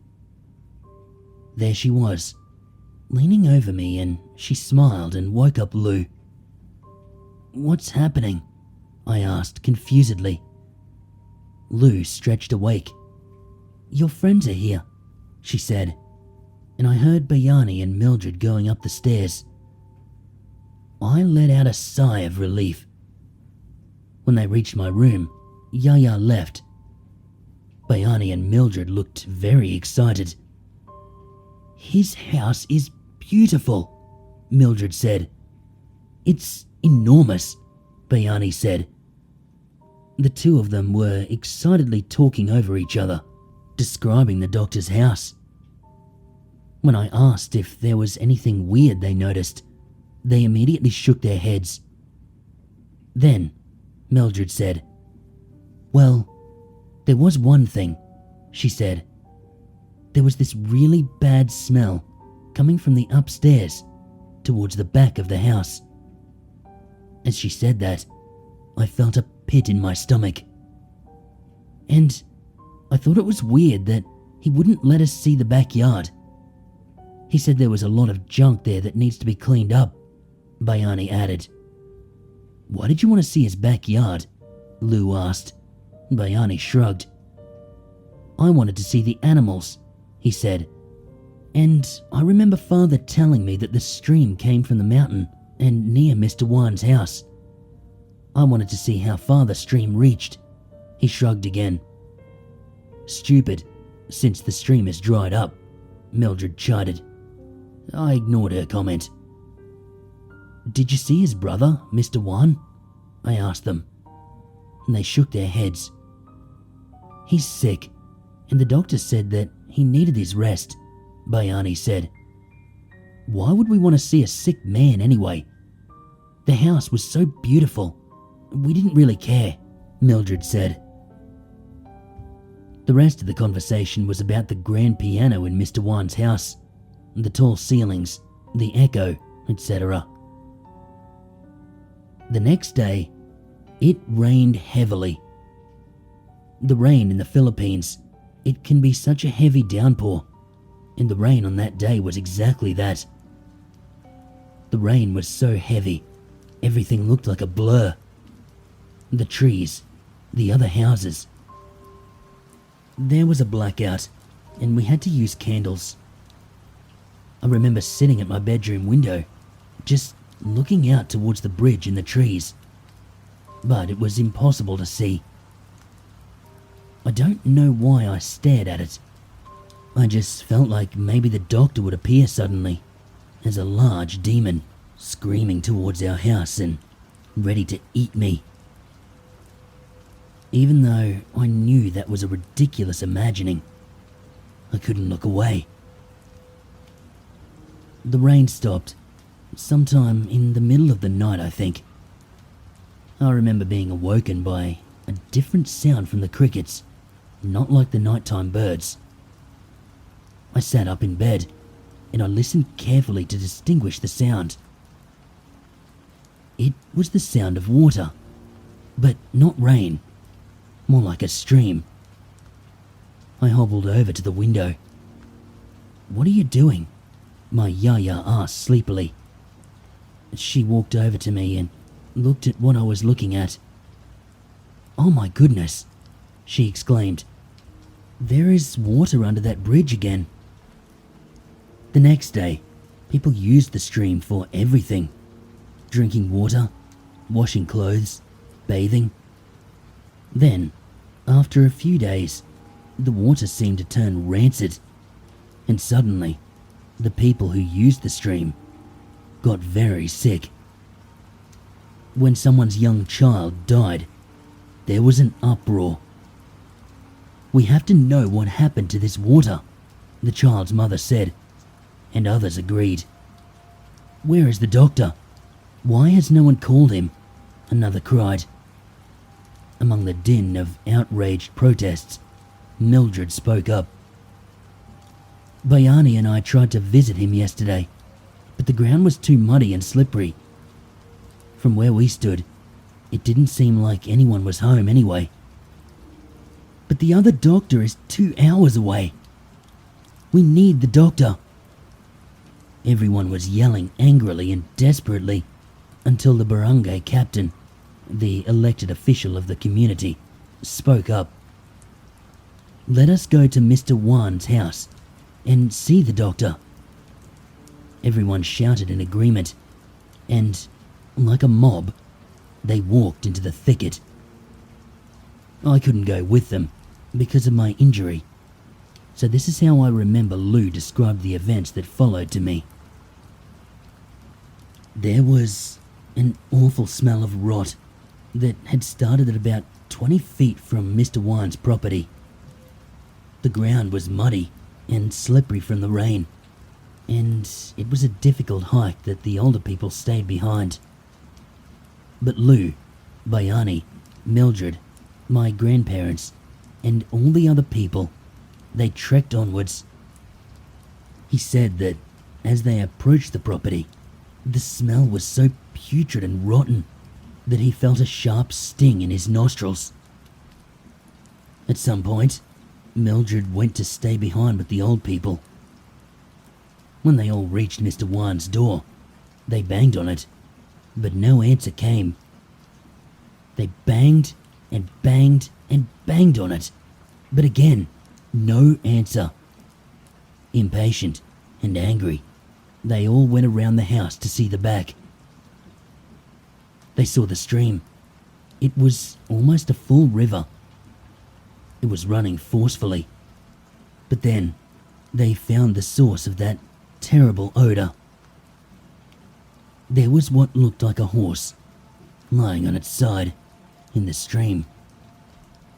A tree had fallen, and it stopped the horse from going with the current. The horse was dead, but it was not the only source of the rancid smell.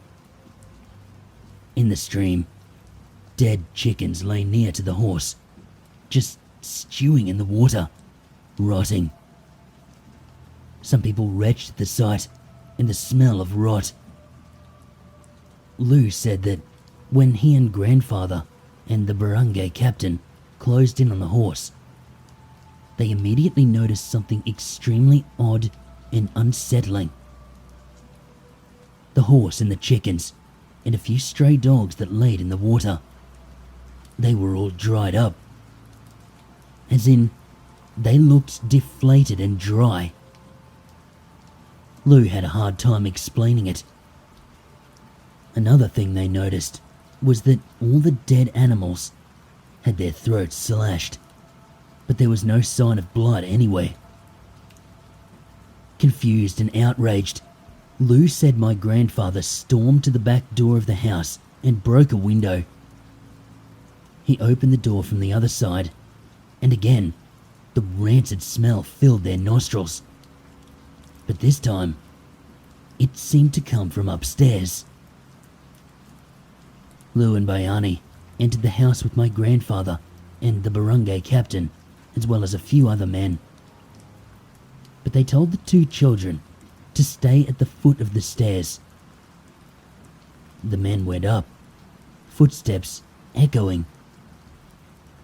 Then suddenly, the footsteps and the shuffling stopped. It was silent for a moment. When the men started to come down the stairs again, they said nothing. Only their shoes on the wooden stairs could be heard. "What happened? What is it?" Bayani asked excitedly. No one paid him any attention. Frustrated, he ran up the stairs. "No, Bayani!" Lou shouted, running after him. Lou said the smell was so bad, it stung his eyes. There were several rooms in the upstairs, but only one door was open, and it happened to be the source of the smell. Bayani reached it first, and as he ran to the door, he stopped dead in his tracks. And then, he started to vomit. When Lou came into the room, he described to me what he saw, with great difficulty. "It was Mr. Wan," he said. He started to cry, and he wiped his tears away angrily with his hand. "Mr. Wan, his mouth was open, like screaming but with no sound, and he was so skinny,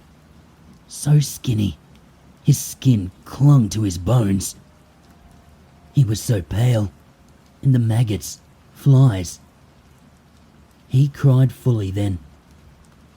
"He was the one that the doctor was carrying on his shoulders, that one time we were playing. It was like all the blood had gone from his body.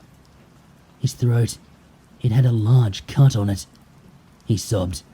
I comforted him, although I was terrified. Where was the doctor?" I stammered, fearful of the answer. "We couldn't find him. Everyone looked everywhere." He sniffled and then added, "That's not all. The barangay captain, he said that the cut in his throat, it looked like it was healed and then cut again, over and over for weeks, until it was finally cut deep enough to kill him." After the incident, the police from outside the community came to investigate. They could find nothing, only the fact that the animals in the stream had really been drained of blood, and so was Mr. Wan. There was no information about the doctor, and I remember the police finding it ridiculous that no one knew his name.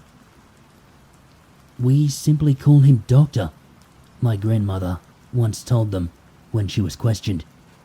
"Nothing bad ever happens here. We never thought..." The next day, my parents came to pick me up. Not much was said to me, and I remember saying goodbye to my friends. I didn't see much of them or the village again after that. and my grandparents, they visited us from then on. After some time, that whole incident was forgotten. A year or so later, my grandmother told us that Mr. Wan's house had been burned down and that the bridge was torn down. I suppose that's for the best. I had not thought about this for years and years, until this morning. Sometimes, no matter how traumatizing something can be, life goes on, regardless, and you just forget about it. But even if you forget, it doesn't really mean that it never happened. The thing that brought back all of this was in my apartment, thousands of miles away in Los Angeles. I found the rosary, the one that I'd torn off and lost all those years ago. It was resting against my pillow when I woke up this morning.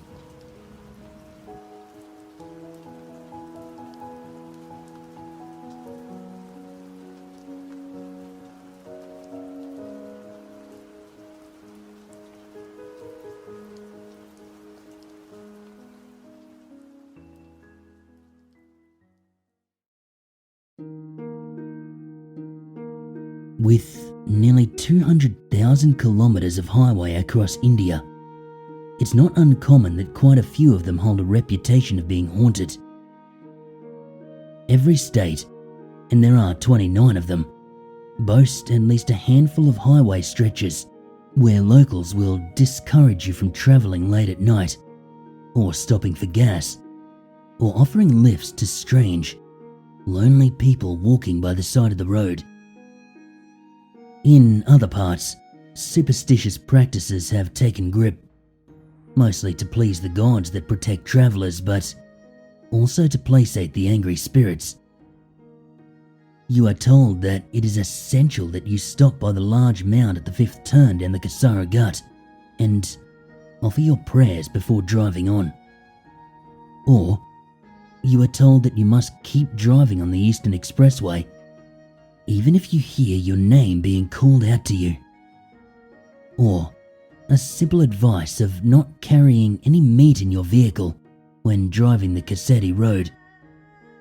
This may incite unexpected, hungry guests into your car. After a while, it gets hard to separate the real stories from the many myths, as they get repeated, nevertheless, over and again around the campfire tales, generation after generation. Many details are altered, enhanced, blurred, until you can't even remember the important things that could save your life.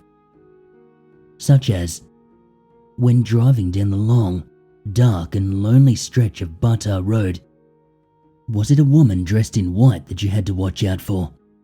Or a young bride in red bridal attire? As hard as I tried to remember the story my grandma had told me of the haunting of this road, the details, they eluded me. After a while, I stopped trying to remember, and I pulled myself backward to further sink into the passenger seat of my friend's extremely sturdy, made-for Indian roads Bolero that could easily seat an extended Indian family. But today, it was carrying just the four of us.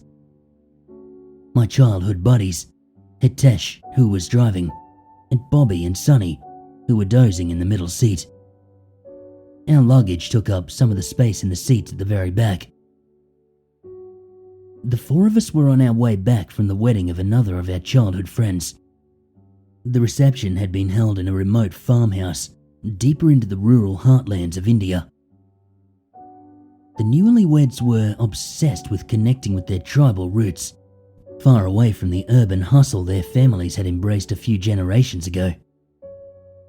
I have to admit that, despite my previous reluctance to travel so far for the wedding, it was a beautiful ceremony, and the drive to the farmhouse was beautifully scenic. We had started early in the morning, stopping often to take in the breathtaking sights of the hill we passed through, and grabbing quick bites of local cuisine, accompanied with piping hot spiced tea at regular intervals. However, now, at nearly 2 in the morning, that same road seemed macabre, without any streetlights or quaint little food and tea stalls, and with the intimidating dark shadows of the hills. This drive, which promised to be long, it brought back memories of every tale I had heard or read of highway ghosts in India. I was certain there was a similar tale about this very road we were on, but tired and exhausted from the long day of festivities, I couldn't recall the story attached to the famous Bata road. I turned to Hitesh to ask him if he remembered the story, mainly just to keep a conversation going with him, to help him stay awake. I think the story goes that a lady in white, or maybe in red, the spirit of whom died in an accident here, or something as such, will ask you for a lift, and if you stop for her, you're dead. He said this, just as uncertain, and casting a wide net that encapsulated 80% of highway urban legends. No one who stopped their vehicle for her has lived to tell the tale, he added for good measure. If no one lived, then how do we know this story? Bobby said from the back seat, followed with a wide yawn, waking up from his nap. Exactly, replied Hitesh, leaving us confused, whilst distractedly looking at something in the distance. I turned to look in the direction Hitesh's eyes were fixed at, and straight ahead, off in the distance, I noticed a small gathering of a few people at the far end of the highway, where the road seemed to meet the horizon. Who are these people? I wondered out loud. No one answered my rhetorical question, but all of us, including Sonny, who had woken up with our chatter by now, were fixedly staring at the road. As we got closer, this group of people grew clearer in our vision. About 3 people, 2 men and 1 woman, who seemed to be overdressed for her surroundings. Even from afar, her massive pink lehenga, a bridal outfit, and garish gold jewellery were hard to miss. It was a bridal party. Or at least a part of it that seemed to have been separated from the larger celebrations. But what were they doing out on this otherwise isolated road? With thick forest on one side and an extensive desert stretching for miles on the other side of the road, it hardly seemed like an appropriate place for any hitchhikers, let alone a bride and her wedding party. It seems like they're asking for a lift, Hitesh said. They seem lost. Maybe we should stop and help them, the ever-generous soul added. No way, man. Haven't all the highway ghost stories taught you anything? Remarked Bobby. Lingering spirits with unfulfilled desires, brides who died on their wedding nights, they haunt such roads. But this is not a single woman as in all those stories. It looks like a family of 4 people who seem to need our help, Hitesh tried to reason. Sonny added in agreement with Bobby. They could possibly be dacoits. This part of the world is known for these things, he said. Oh, come on. You don't really believe in that stuff, Hitesh retorted. We had less than 45 seconds to decide whether we would stop, and everyone turned to me to weigh in. As the eldest in our group, I often ended up being the person breaking up deadlocks. I voted that we should show compassion to the likely lost travellers. I wasn't sure I believed the ghost stories, but I certainly was sure that they were not dacoits. Something about the way they stood there, helpless and scared, it told me they were truly lost. We pulled the car over, just next to the man who had his thumb out. I noticed a wave of relief wash on their faces as we stopped. The men were also dressed in fineries, expensive clothes and jewelry. This was definitely a wedding party. "Thank you for stopping," the oldest of them said to Hitesh. "We were taking my daughter here to her wedding in the next village, but our car broke down. We've been walking for hours, but not a single vehicle has passed us," he said. I thought it was odd because, although the road was largely isolated, quite a few cars and trucks passed us by, and I was sure there was no other detour along the way. They should have seen the family by the side of the road. Our Bolero was large enough to fit the three of them in the very back seats, behind Bobby and Sonny. Being the gentleman that he is, Hitesh even offered my driver's side seat to the bride, but she declined and chose to join her wedding party at the back. None of them spoke much after the initial thank yous, even though we tried to strike up a conversation, some more excitedly than others, Ari, Bobby. But the family answered just in grunts and sighs. I really don't blame them, after the journey they'd had. Add to that too, on her wedding day. After a while, everyone slipped into a silence, punctured only by Bobby's intermittent snores and the soft jingling sound that was coming from the back. This was from the bride's bangles, and it jingled every few minutes. It was kind of nice and calming, lulling me to sleep. But just as I was about to doze off, I felt Hitesh nudging me. I turned to him to see an absolute look of terror on his face, which had been drained of all colour. Before I could say something, he hushed me with one finger on his lips and the other hand struggling to keep the steering wheel steady. After a few seconds of what seemed like he was trying to catch his breath, he muttered very softly. I could barely catch his words.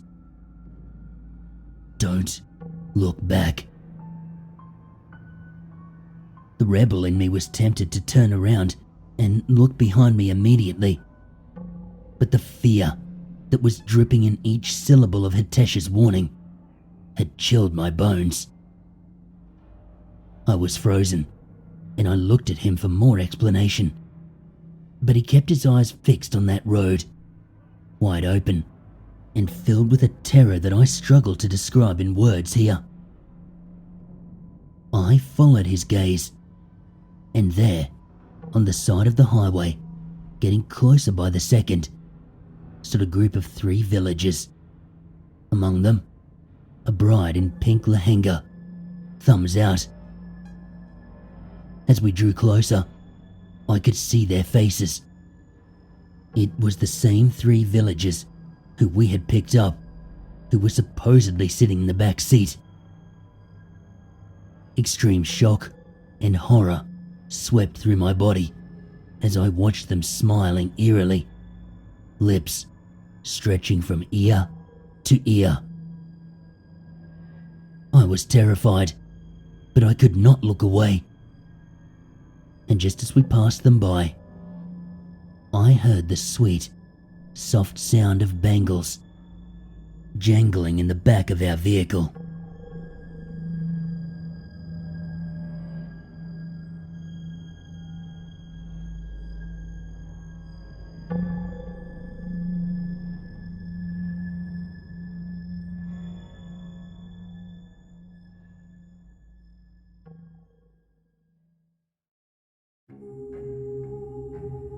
Have you heard of the taking tree?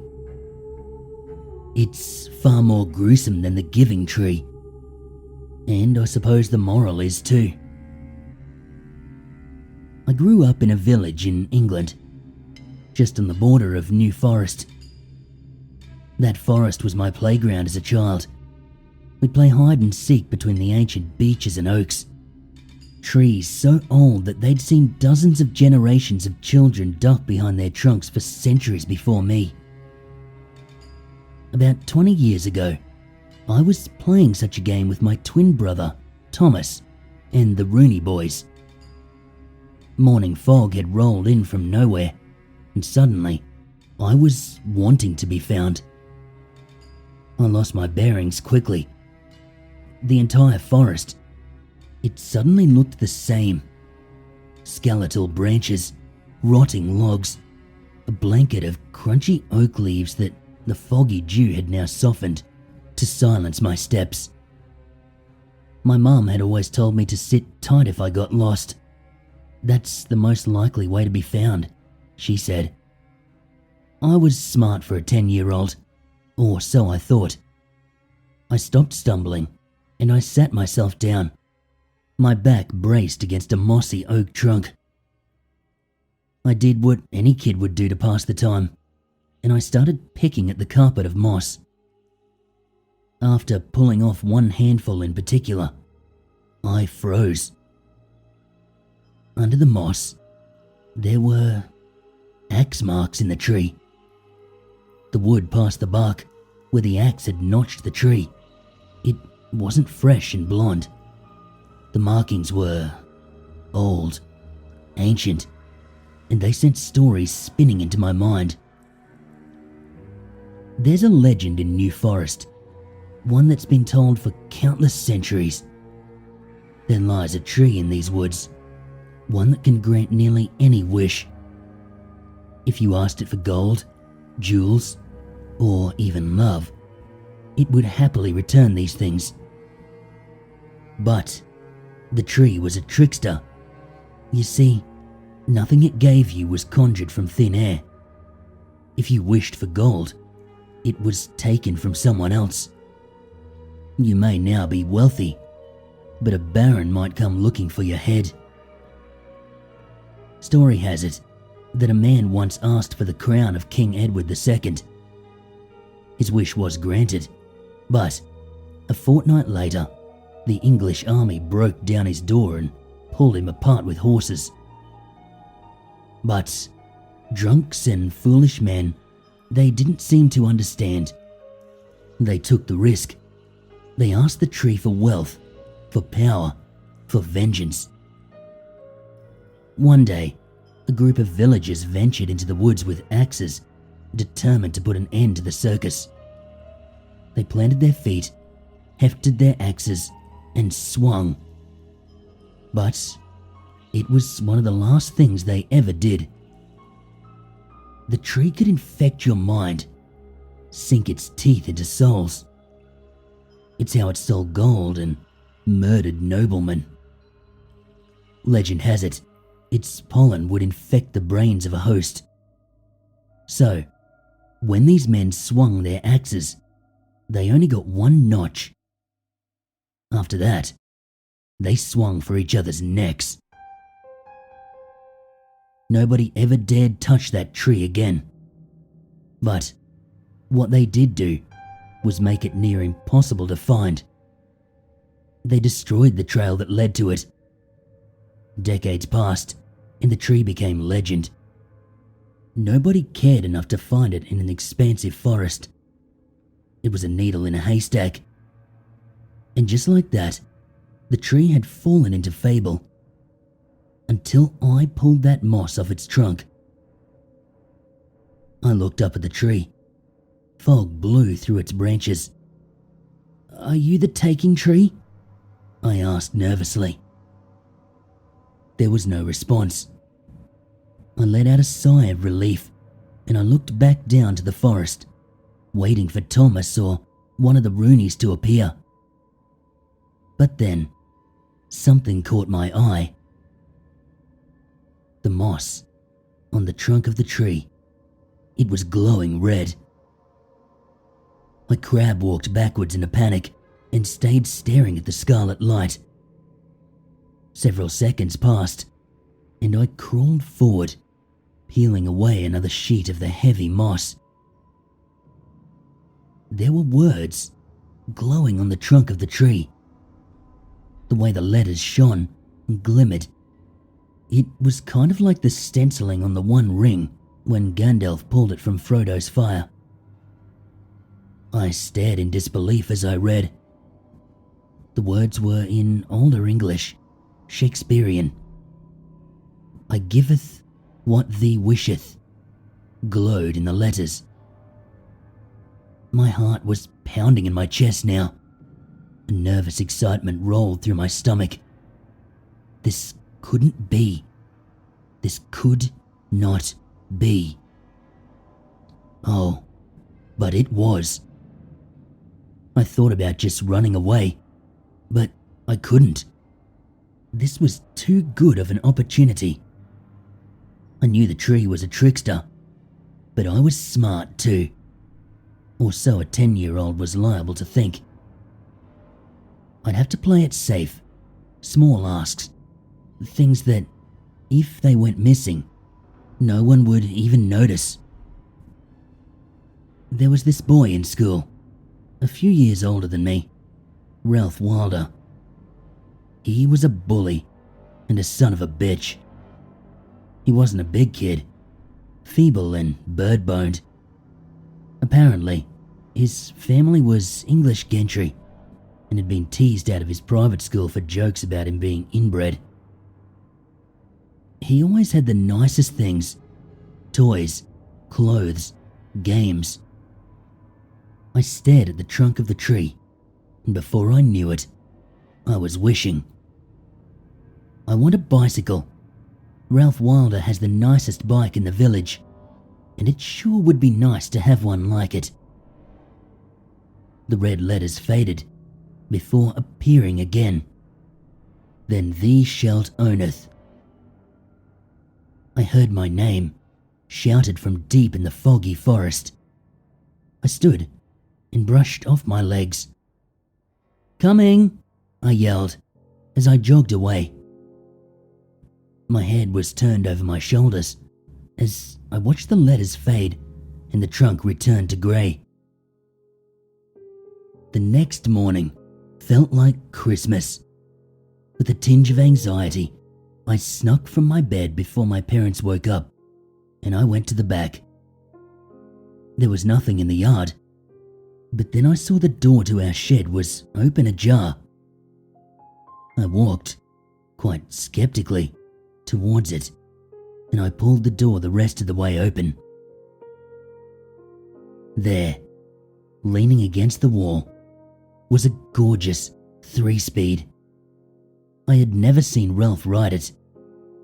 I wondered if it was even his. It was still somewhat dark, and I took it for a spin around the block before the sun got any higher. I realized that my wish was almost useless. My parents would be skeptical of where I got the bike, and I ran the chance of getting caught by Ralph, or whoever was the owner of this bike, if I was riding it around the village. I put it back in the shed, and I threw a tarp over it. I was going to have to go back to the tree. This time, I was going to get something that I wouldn't have to worry about taking out in public. I went to the taking tree, and I sat, cross-legged. Thanks for the bike." The tree did not light up. "I'm just wondering, it's nice and all, but what about a PlayStation 2? The tree was still unlit, and I cleared my throat. "I wish to have a PlayStation 2 put in my living room." The letters started to shine. "It will be so." I nodded once in thanks and then went back home. I even primed my parents with a good lie. I told them that my friend from school was going to give me his old PlayStation, and surprisingly, they didn't ask me any more questions. Soon, I was stacking up games and wishes. I sold some of them and the bike. I was quickly piling cash in my room. I was playing it safe and slow. I thought that I had the tree beat. My brother, Thomas, didn't ask questions. He was a shy kid, and ever since I'd made my first wish, he'd become quieter than usual, somewhat skeptical of me. Still, He enjoyed playing my video games. Then I ran into Ralph during break time. The tree. It had been taking nearly everything I'd gotten from him. I'd heard rumours that his parents had stopped buying him things since they thought he was just selling it all. He'd been in a sour mood for weeks. I held my head high as I passed him on the playground one day. I just couldn't help giving him a little smirk. "What are you smiling about, you little bellend?" I just smiled wider and kept walking. "Hey!" Ralph shouted and threw a small stone at my head. "Ya bugs, I'm talking to you, and those buck teeth." I ran my tongue over my teeth, self-consciously. I did have a horrendous set. The worst part was that it was the girls who took to teasing me and calling me Bugs Bunny. "Piss off, Ralph." I turned and kept walking. He speed walked up to me and punched me in the side. A cheap shot. I collapsed to the ground, and I was soon taking his kicks to the face. A crowd gathered, cheering him on, and thankfully, before too much damage was done, a teacher yanked him off. "You'll get yours, you cock and loser. I had to catch my breath. "I'll kill you!" I screamed. "Come get me, Bugs," said Ralph, as he was pulled away by the collar. All the other kids stared at me in disgust and pity. I felt a wetness on my cheeks, and I realized with horror that I was crying. I stood up, brushed the dirt off my knees, and walked right off school grounds. You can guess exactly where I was headed. When I reached the tree, I was still crying. It spoke with its letters before I asked a question. The first time it ever did that. "What troubles thee, child?" I wiped the snot from my nose and I spat. I was too blinded by rage to even think. I just blurted out, "Dear tree, I wish for a new set of teeth." "'Tis done," shone the letters. I stormed off, an evil grin stretching my mouth. When I got home and cooled down, I realized what a horrid mistake I'd made. I didn't want Ralph's teeth ripped out of his head. Not only that, but the idea of new teeth being somehow put into my mouth. That was a nightmare. Someone would have to pull my old ones. The pain, the blood. After dinner, I ran back to the tree. "I take back my wish," I shouted. I stayed still and quiet, waiting for a response. None came. "Did you hear me? I said I take back my wish." Then, with an evilness that I could almost hear, the letters appeared. "Nay taketh backs." "No, I'm wishing to take it back. Do you hear me? I command you." "Nay, I commandeth thee," wrote the tree, before fading dark. It was the last thing it said. I shouted for several more minutes, but it never lit up again. I tried to stay up all night, but it's something 10-year-olds are not very good at. I didn't even last until midnight. I awoke with a jolt before any of my family did, and I raced to the bathroom mirror. I stretched my mouth wide, inspecting my teeth. They were damn near perfect. I had straight, normal-sized teeth. I began to laugh, louder and louder, until I had to cover my mouth not to wake anyone. My wish, it had worked out again. I snuck out of the house before anyone could see me. I wanted to see Ralph get his. I wanted to hear his mumbled screams when he woke up in the morning. I went to his house and I hid in the bushes, snickering like the rotten schoolboy I was. But the door opened and Ralph walked out casually with his school uniform on. He waved to his mother over his shoulder and I saw his smile shine. It was no different. A pit dropped in my stomach. Something was wrong.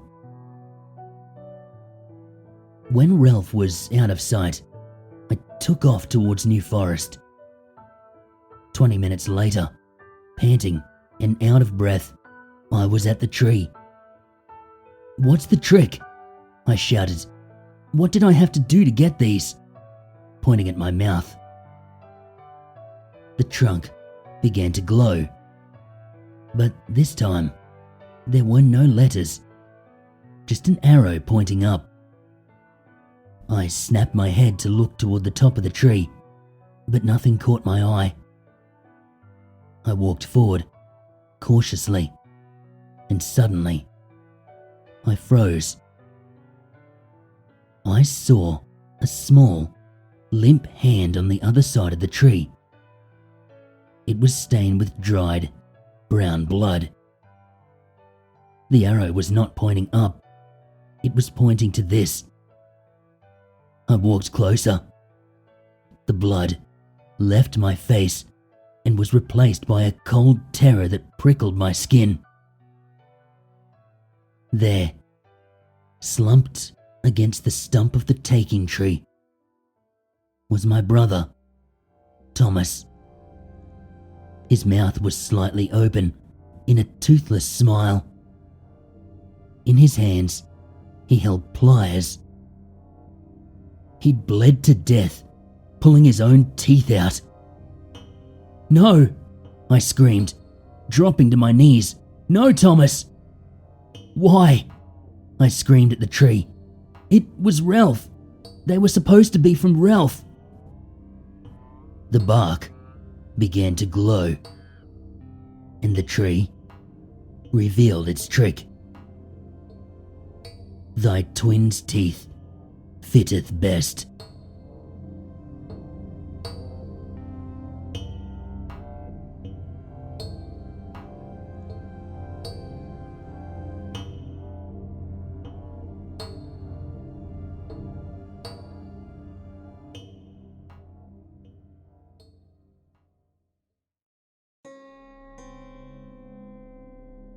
A Jiangshi, also known as a Chinese hopping vampire or zombie, is a type of reanimated corpse in Chinese legends. It is typically depicted as a stiff corpse dressed in official garments, and it moves around by hopping with its arms outstretched. Most Chinese people look forward to February more than any other month of the year.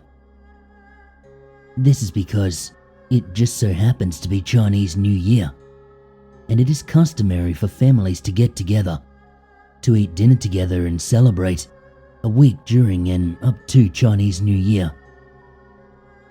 In Western society, family dinners usually occur at home. In China, however, most of these gatherings occur at Jiu Dian, basically Chinese for restaurant. The exact reason I don't know, but I suspect it's because restaurants in China are typically cheaper than Western restaurants, and the fact that for not much extra, you can book a private room with a TV, a mahjong table, sofas, etc. It should also be known that Chinese cuisine is much different than Western cuisine. I know this because I have lived in China. While most Western cuisine consists of a starter, a main course, and a dessert, traditional Chinese cuisine, it consists simply of many different fried, baked, sautéed dishes, alongside some dumplings, rice or noodles. Thus, a typical Chinese meal, it has significantly more dishes, and as such, usually after a meal, a lot of food is left to waste. When my mother and I arrived in Tongling to spend the week before Chinese New Year, we of course had to attend family dinner with our relatives. On the evening of our arrival, we were scheduled to have dinner at MeiHua. But since it was fully booked, we had to go to another restaurant nearby. Normally, I would hate dining with my relatives. Having lived in the West for most of my life, I was just not really used to Chinese culture, which consisted largely of shouting and laughing and drinking way too much white wine. However, this year was different. It had been a long time since the last time I went to China, so I was quite taken aback when I realized my cousins were already attending their first year of high school. This was good news. I'm only 18 myself, so finally, I had people to talk to who were roughly similar in age. The dinner was alright. Soups, meats, vegetables, all that original jazz.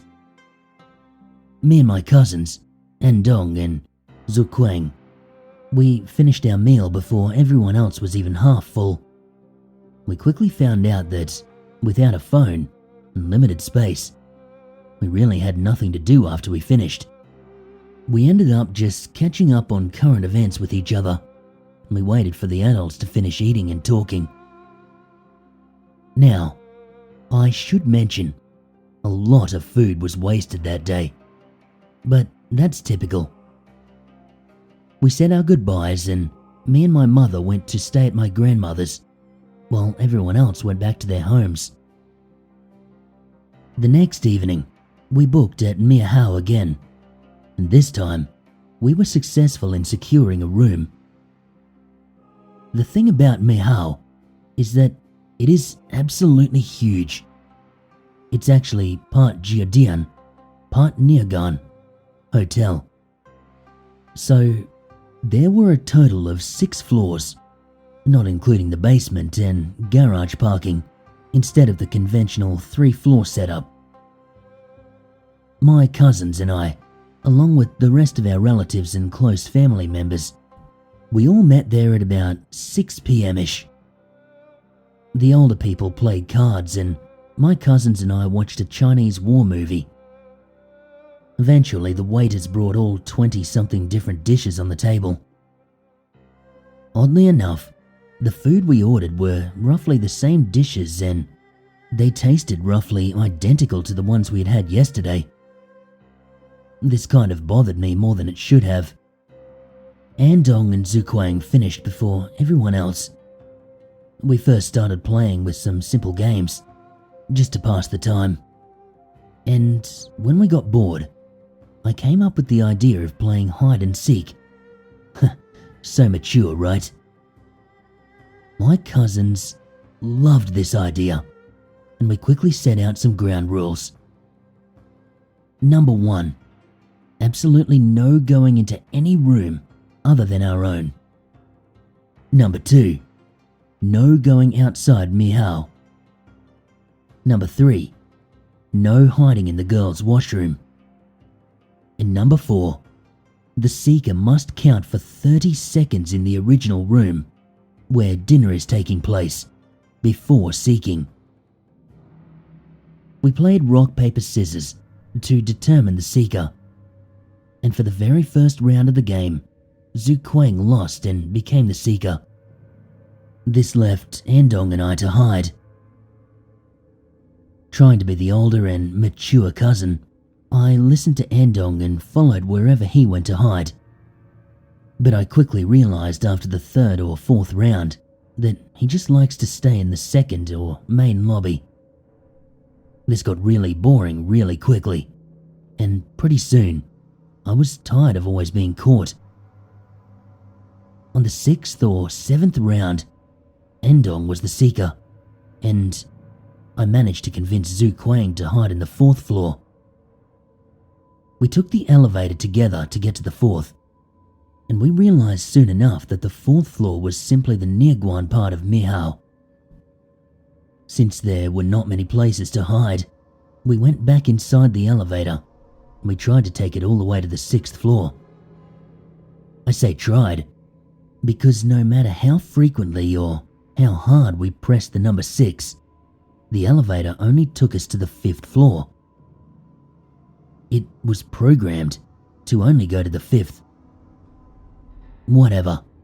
We needed a place to hide, and we couldn't ride the elevator back down. What happens if Andong is waiting for us? Since the 5th floor was almost identical to the 4th, we didn't have many places to hide, so we decided to split up. I would run to the left and Zhu Kuang right. I ended up waiting a long time on the 5th floor.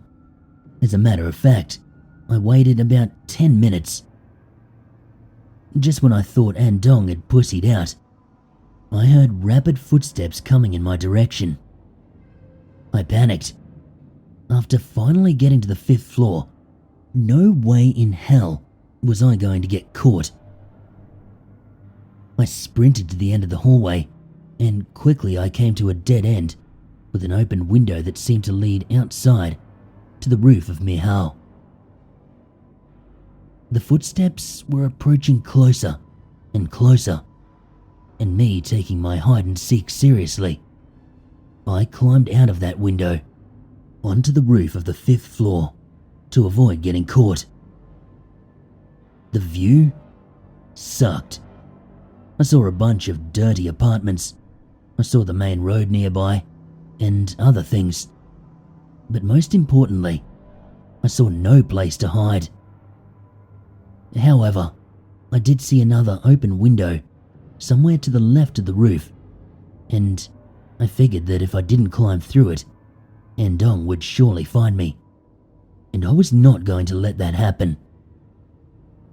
I sprinted towards that other window and climbed through, presumably back inside the building.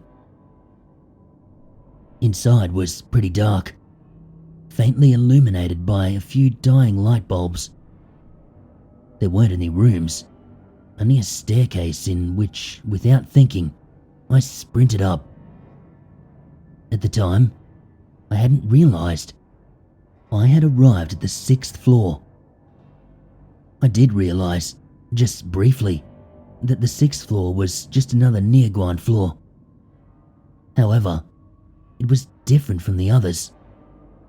The floors were carpeted in red instead of tiled, and the walls, they were painted golden instead of brown.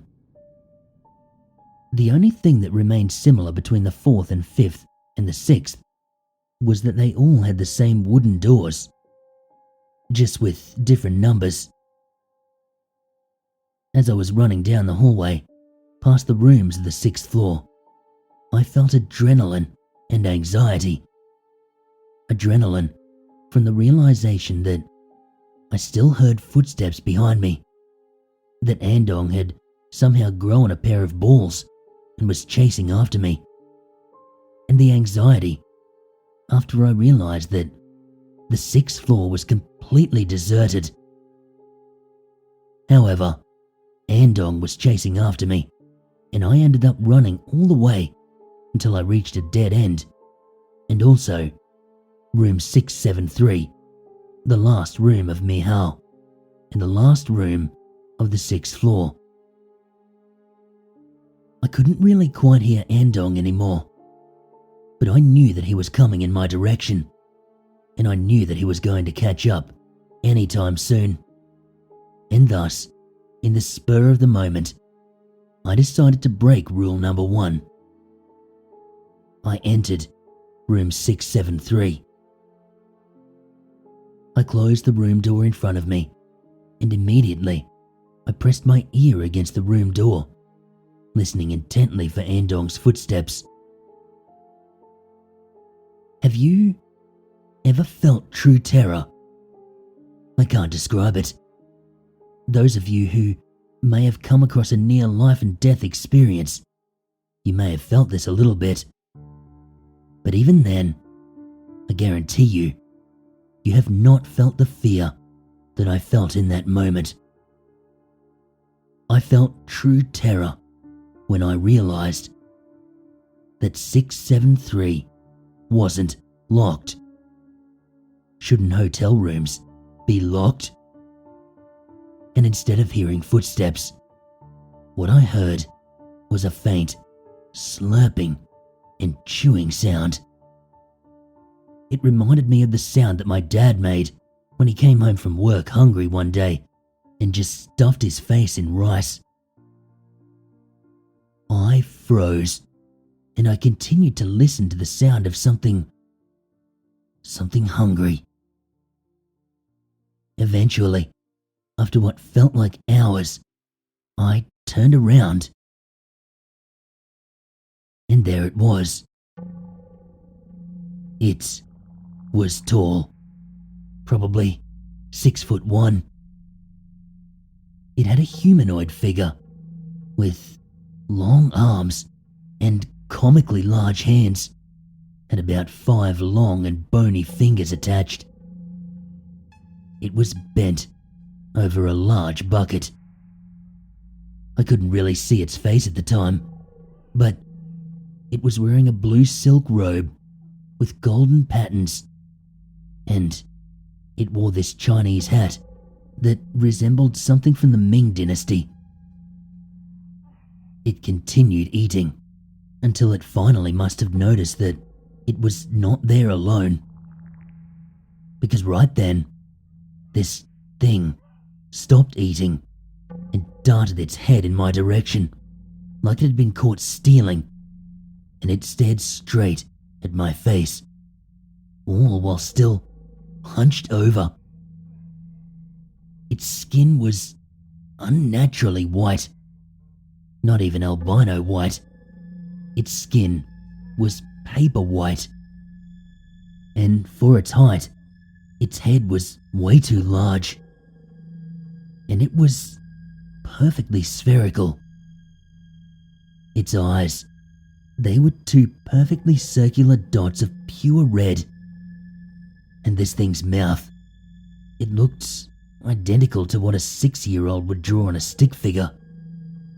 A simple curved line, which had bits of beef and noodles hanging out. And then I realized that whatever it was eating our leftovers. We locked eyes for what seemed again a long time. Its red and circular eyes, they sent chills down my spine. This thing was smiling at me. That's what it was. A smiley face, stuck on a human body, wearing traditional Chinese clothes.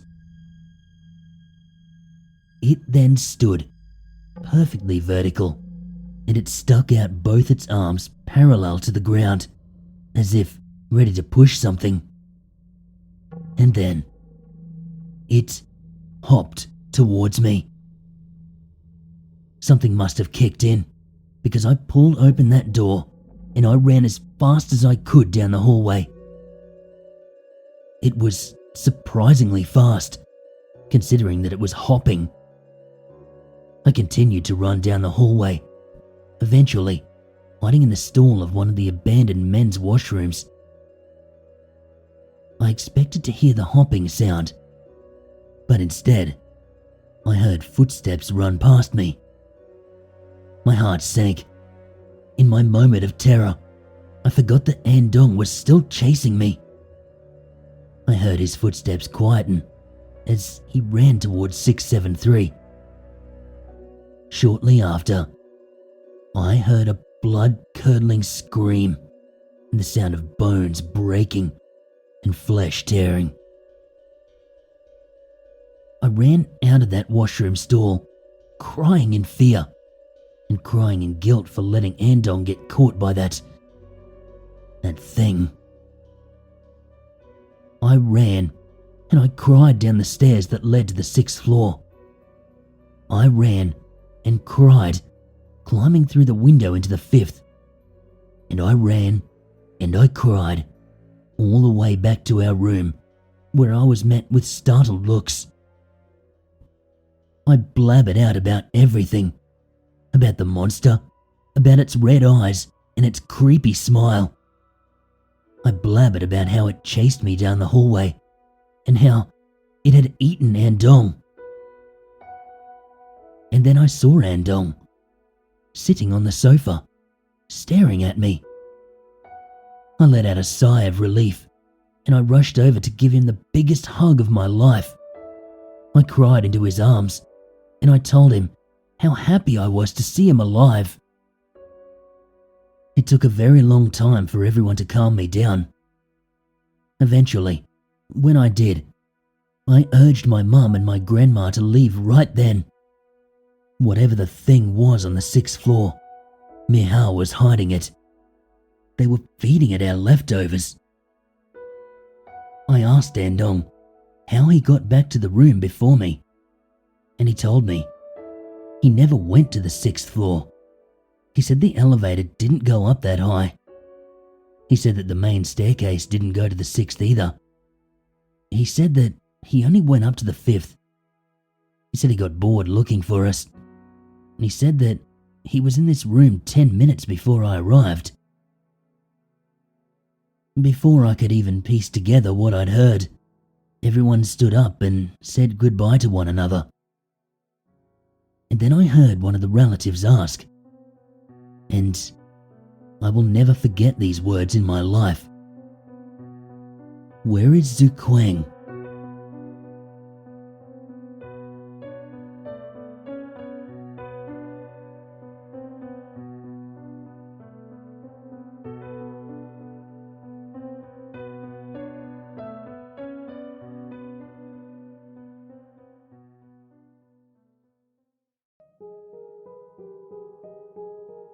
In Thailand, there are a vast amount of people who believe in superstitions, either spiritual stuff or straight up supernatural beings. I was not one of them, even though I am a Thai born. I changed my mind about this about 2 summers ago. To give you guys more background on what I was experiencing, the majority of Thai people are Buddhists, and there are a lot of temples around, providing convenience. Then, if there are temples, there will be crematoriums. All Buddhist crematoriums look pretty much the same. Basically a house-like structure that requires you to walk up the stairs, and a very long chimney at the top. This tall chimney, it is based on the belief that the soul of the deceased would be sent high enough to reach heaven. This is what Thai Buddhists believe. At that time, I got into a university that was quite far from my home. It was hard finding a dorm since my campus can't provide enough room for all students. So, an apartment was my only option for now. I finally found one in my last effort. It was quite a nice apartment, 5 stories, with 4 rooms on each floor, and not too far from my campus. The rent was not bad either. I quickly signed the contract, and I paid the rent for the first month.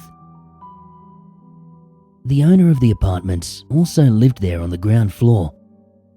She was a kind-looking old woman, as everyone can expect from everyone's grandma.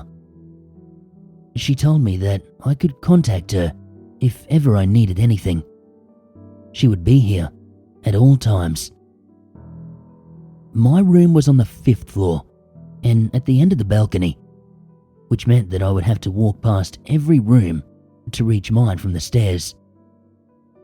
The inside of the room, it was pretty simple. There was a bed, a bathroom, and a closet.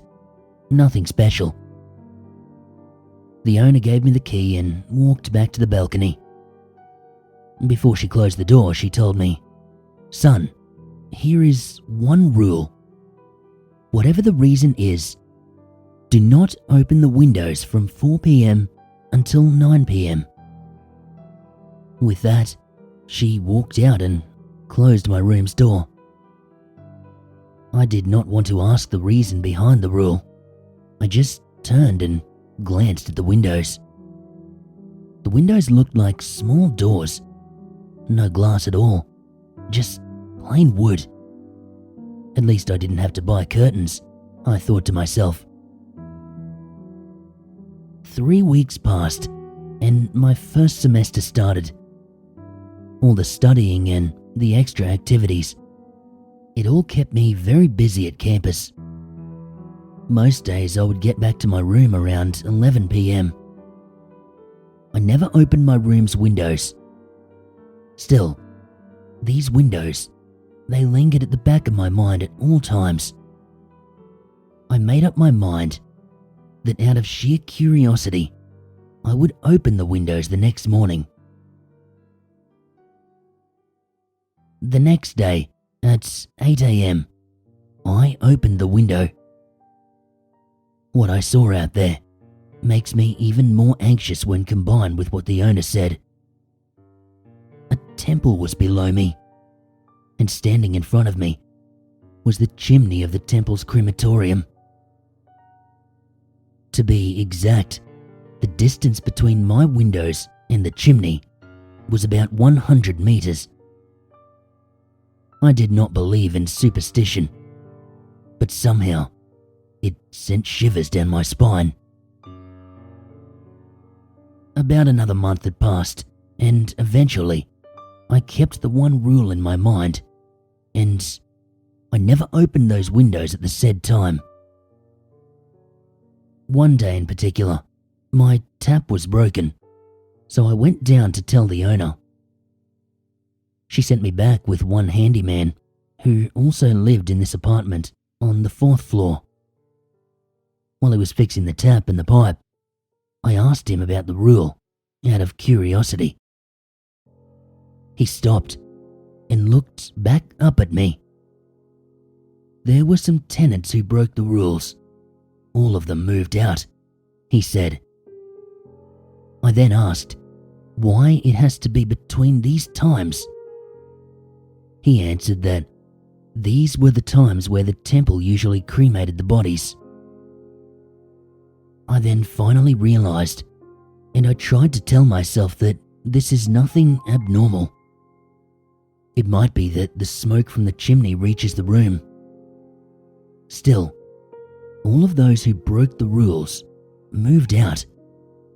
That was something unusual.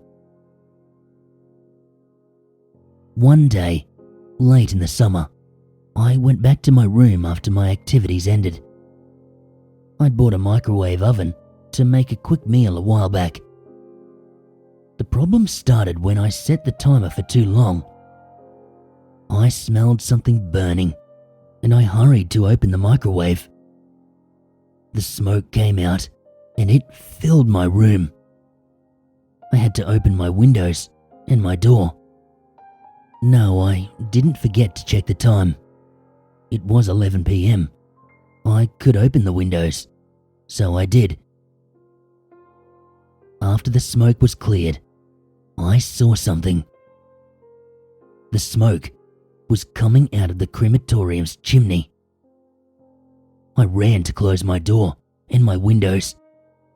I tried to calm myself by thinking that I had still complied with the rule, and that the rule did nothing at all but to spook the newcomers. The real thing happened after I tried to sleep around midnight. There were knocking sounds from my door. They were not loud, but still clear in the middle of the night. Knock, knock, knock. 3 times, and then stopped. Then 3 more. I got up and opened the door. There was no one. Nothing there at the front of my door in the walkway. It might be a prank. I tried to comfort myself, and I went back to trying to sleep. The sound did not stop, but I managed to sleep somehow, eventually. The morning came. I was preparing myself to go to the campus when suddenly another knock on my door. It was the owner and a male stranger. It turned out that this man was my neighbor. The reason for the visit was a noise complaint. Apparently, he heard the knocking sound as well. The week after that was a nightmare. The knocking sounds would not stop. Until one day, I could not put up with it, so I decided to confront the problems. This knocking prank, it needed to be stopped. I waited until late at night when the knocking started. Then, it came as usual. I jumped up and ran to open the door. No one was there. I went back and waited, and this time rushed to open at the moment the knocking sound came into my ears. Still, no one. Fear ran through me, and I went back to bed quietly, letting that noise haunt me through my sleep. The morning came, and that day was a holiday. I woke up late due to the lack of sleep. I decided to stay in my room. I want to know what happened. I checked my room's door, just in case there were any gaps or anything that could generate these sounds on its own. I found nothing. Then, I tried knocking. This made me realize something. These sounds, they did not match. I then tried knocking on my closet. Still, different. The sounds did not match with my bathroom door. The only thing I felt at that time was fear. I went downstairs to tell the owner about what happened. She replied with a question. If I happened to open the windows between the times in the rule. I denied this, and I told her that the only time I opened those windows was last week at around 11 p.m. She looked at me and gave a sympathetic smile. She said that I still had to pay for 2 more months, as according to the contract, in case I wanted to move out. I went back to my room. I opened my room's door. What I saw after that still haunts me to this day. I saw that all the windows were opened, and I could clearly see the crematorium chimney very well. There was a figure, a man, standing there on the very top of that chimney, looking down at me. I rushed to close the windows. I wanted to pretend that I never saw what I had seen. The night came. I laid on my bed, thinking about what to do. The windows slowly opened again. I looked at the time. It was 11 p.m. I got up, slowly, scared, trying to close them. That was when I saw something. The vision before my eyes was the chimney as usual, but there was something on the base of the chimney. It crawled up the chimney. It took a while until it reached the top, but when it did, it turned to face me. It turned out to be a person dressed in yellowish orange. That's what the Thai Buddhist monks would wear. My mind went blank for a while. What came after was a sheer panic attack. The figure, it jumped down the chimney. I ran to shut the windows, and I went to bed, covering myself with a blanket. Suddenly, there were the knocking sounds on that window. It then became more violent as I tried to ignore them. After a while, the pounding stopped. As I began to feel relieved, the sounds came back again, but not on the windows. The knocking sounds were coming from my bathroom door. With all the courage I had left, and I didn't know what made me do it, I ran to the bathroom and opened it. Someone was there, in the bathroom.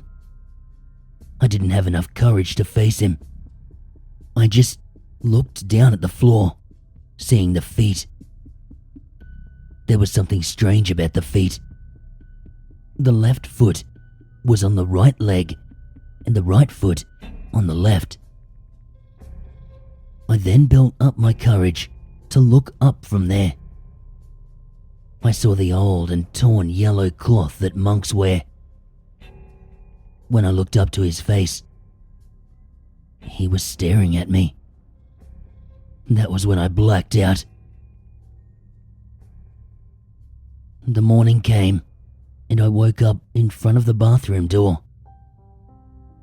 Did I really just see the ghost of a monk? I didn't know how to react. All I knew then is that I could not live there anymore. I went to the office to tell the lady that I'll move out today. She told me that I couldn't get the money back since I was the one who broke the contract. But I didn't care. I just wanted to get out of there. What I saw that night still haunts me. Still, out of curiosity, I went to the temple compound to make some merit and to ward off bad luck. This is according to our beliefs and traditions. The whole place, it looks normal. The crematorium stands there in the corner of the compound. There was an old monk sweeping the floor. He turned his face towards me. He then asked me if it was scary. This is as if he knew what happened the night before. He then asked me to follow him into his house within the compound. He started telling me this story. It was around 30 years ago, when he was in his early 30s. In this compound, there was once a monk who was practicing something that no monk should be doing. It was black magic. The monk was seeking a way to control the souls of those who died.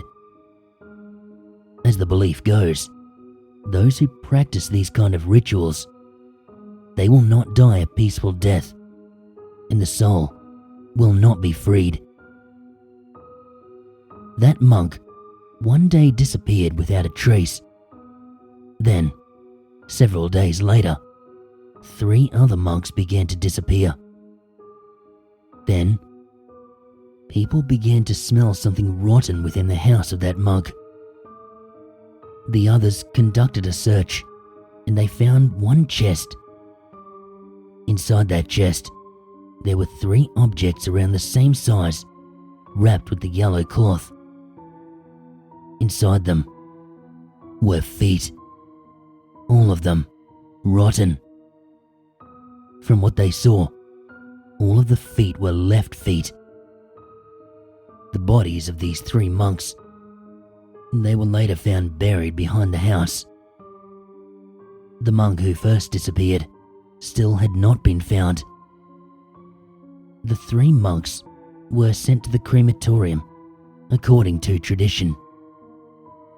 Something strange happened, however. The smoke that came out, it was much less than expected. After the funeral finished, people began the inspection of the crematorium, and one person looked up at the chimney. He saw something blocking it. He lifted his lamp up, and he saw a monk, his body twisted, stuck there in the chimney. When the body was brought out of the chimney, he carried the 3 missing feet with him.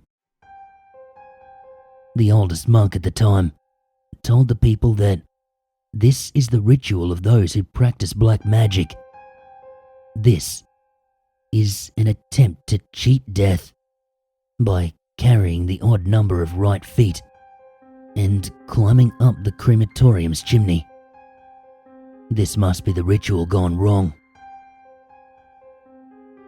The funeral was also later done for this monk, but his body could not be burned, regardless of many attempts inside the crematorium.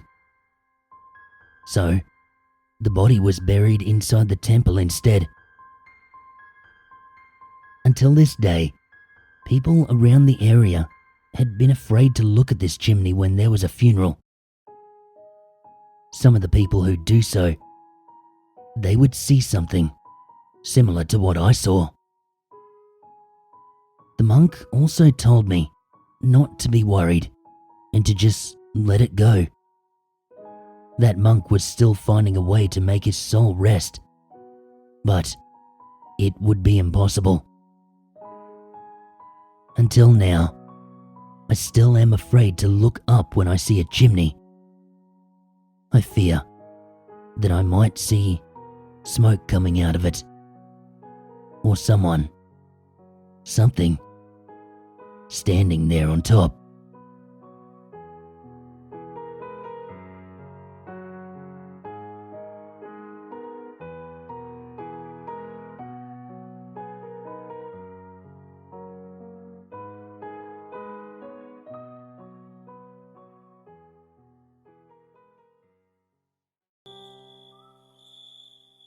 Scoutmaster Tom sat with his troop around the campfire.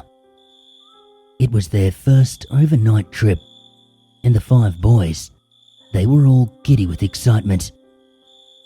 All around them, the woods echoed with the song of chirping crickets and the gentle breeze. The boys roasted their s'mores while chatting about girls, using a vocabulary that Tom deemed not suitable for 10-year-olds. Hey, watch the language, boys. We may be in the woods, but we're not animals. The scouts laughed and shook their heads. I'm sorry. I thought this was supposed to be the big make men out of us trip, Johnny said with a smile. Well, yes it is, but we're scouts, not sailors. So I suggest you take things down a couple of notches or you'll be sleeping out here all night. Find something else to talk about. How about a ghost story? Asked Mark. And this seemed to excite the boys, and they turned towards their elder with wide eyes. Tom chuckled and shook his head. Oh, come on. You said you've been in the Scouts since you were our age. You must have heard some great stories around your campfires, Frank encouraged. Tom sighed. He wasn't sure if the boys were ready for this story, but he knew that they would not leave him alone without hearing one.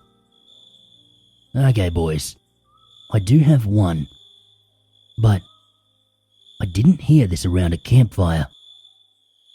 This story, it is something that actually happened to me. The boys suddenly became more interested, and an ominous wind blew through the camp, making the fire dance for the perfect ambience.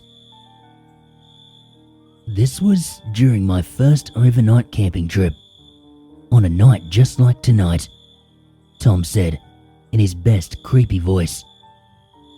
Justin laughed. Let me guess, it was in these very woods. Tom looked at him with a dead seriousness. Yes, it was. The boys looked shocked and leaned in closer. It was the night of a full moon, and the forest was brimming with a sinister energy. We were talking about what we would do if werewolves or vampires stormed our camp. We laughed and joked about this, but we were quite unaware of the very real monster that was lurking just beyond the trees. The wind picked up at this point, shaking the trees around them, sending a shiver down all the boys' backs. I had awoken in the middle of the night, feeling my own call of nature. I left the tent to relieve myself, and when I came back, I noticed something incredible. On the ground, in our camp, was a very clear and equally fresh set of deer tracks. I was very excited because in all of our nature walks, we had never encountered an actual deer. My mind drifted to my bag where I had a particular item stored. You see, it is an unwritten Boy Scout rule that a camper will always bring at least one banned item with them. Most brought things like Game Boys or adult magazines. For me though, I brought my Polaroid camera. I wanted a picture of that deer, and the rules about venturing alone at night, they can be damned. I was going to get it. Now, all I wish was that I had gone to bed and shut my eyes tight. The boys around the fire were speechless. This was the most quiet Tom had ever seen them. Even the woods seemed to quiet down, as if nature itself wanted to listen in. Alright, so I quietly grabbed my camera from my pack and I ran out into the night, following the deer tracks. I was initially worried about venturing through the darkness. However, the shining full moon above, it provided the perfect lighting. I was very thankful for that, because a sprained ankle from stepping in a hole or something, it would have ruined the trip for everyone, and my fellow scouts would never let me hear the end of it. As I walked through the shadowy trees, I could feel the eyes of the animals in the forest glued onto me, tracking my every step. I began to feel afraid, and I considered turning around. But I knew that the deer could not have gotten far. I followed the tracks intently. But that was when I noticed something strange about the tracks. "What was it?" Mitchell asked, with a genuine tone of fear in his voice. "I noticed that they were getting bigger," Tom said, sending a quiet gasp through the boys. The tracks, they seemed to be increasing in size with every step. First I thought maybe the deer was increasing speed, and therefore pressure. But they were getting far too big for any deer on record. Then, something far stranger happened. The tracks, they began to change shape. The hoof print, it grew longer, narrower. The foot had begun to grow toes, and each one was tipped with an increasingly long claw. A single word flashed in my mind: wolf. My heart, it beat in my chest, and I considered turning around. But I took a closer look instead. It didn't take me long to figure out that whatever these tracks were, they were certainly not wolf tracks. Wolves, they were more rounded feet, but this was long, and damn, it was almost human in nature. My mind swirled with the stories of werewolves, but I shook my head in denial. Nothing about the nature of these tracks made sense. I had to follow them further. I continued my journey, watching the tracks morph in front of me. They became more skeletal, and yet each track sunk deeper into the ground, indicating a great change in weight. they started looking less humanish and more monstrous. At the mention of monsters, a strange sound emitted from the bush just beyond the camp. Tom wasted no time in shining his emergency light at the brush, but he found no sign of what made the noise. He sat down and continued the tale for his captive audience. These tracks, they took me deeper into the woods, deep into where even the light of the moon struggled to pierce. With every step, I could feel the beat in my chest grow louder and louder. Finally, the trail led to what I could only assume was the lair of the beast. There was this small cave with a bit of moss hanging down in front of its mouth. I began to shake and slowly back away. It was not the darkness of the cave or what lay within its depths that frightened me. It was the smell. The cave radiated with a smell that was horrible beyond measure. I wouldn't understand the smell until years later, when I found a dead gopher under my house. This was the smell of decay, the smell of death. I feared whatever made that smell, and I was about to turn around. That was when I heard a sound coming from in that cave. All 12 eyes around the campfire were glued to the Scoutmaster. The boys were completely enthralled, and Tom knew it was time to finish his tale. This sound, it was a strange one that I still can't completely identify. On the surface, it sounded like a growl, but there was the slightest hint of something behind it, something human. It was then that the forest truly came alive. As if summoned by the creature's growl, every animal, every insect in the forest erupted into their own cries. The sound was completely deafening, to the point where I thought my ears would burst. I didn't understand how the others at camp didn't hear it. Suddenly, I felt a tap at my shoulder, and I swear, I felt my soul leaving my body. I jolted up, and there was my fellow scout Donnie, staring at me.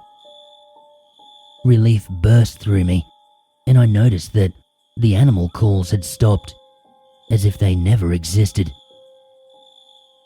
Donnie asked me what I was doing out of bed, and I told him about the tracks.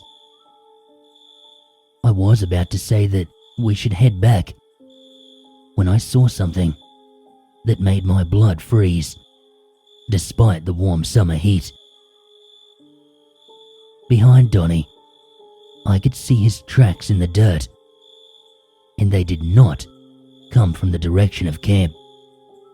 The tracks had come directly from the cave. I shook in fear, and Donnie stared at me with a smile that bordered on the macabre. I looked into my friend's green eyes that were almost glowing in the moonlight. Were his eyes always green? I asked myself. Donnie's smile grew, and maybe it was just a trick of the light, but I swear I saw some pointed fangs in his mouth. Come on, Tommy. There's something I want to show you. Trust me, you'll remember it forever. I followed his finger. He was pointing into the cave.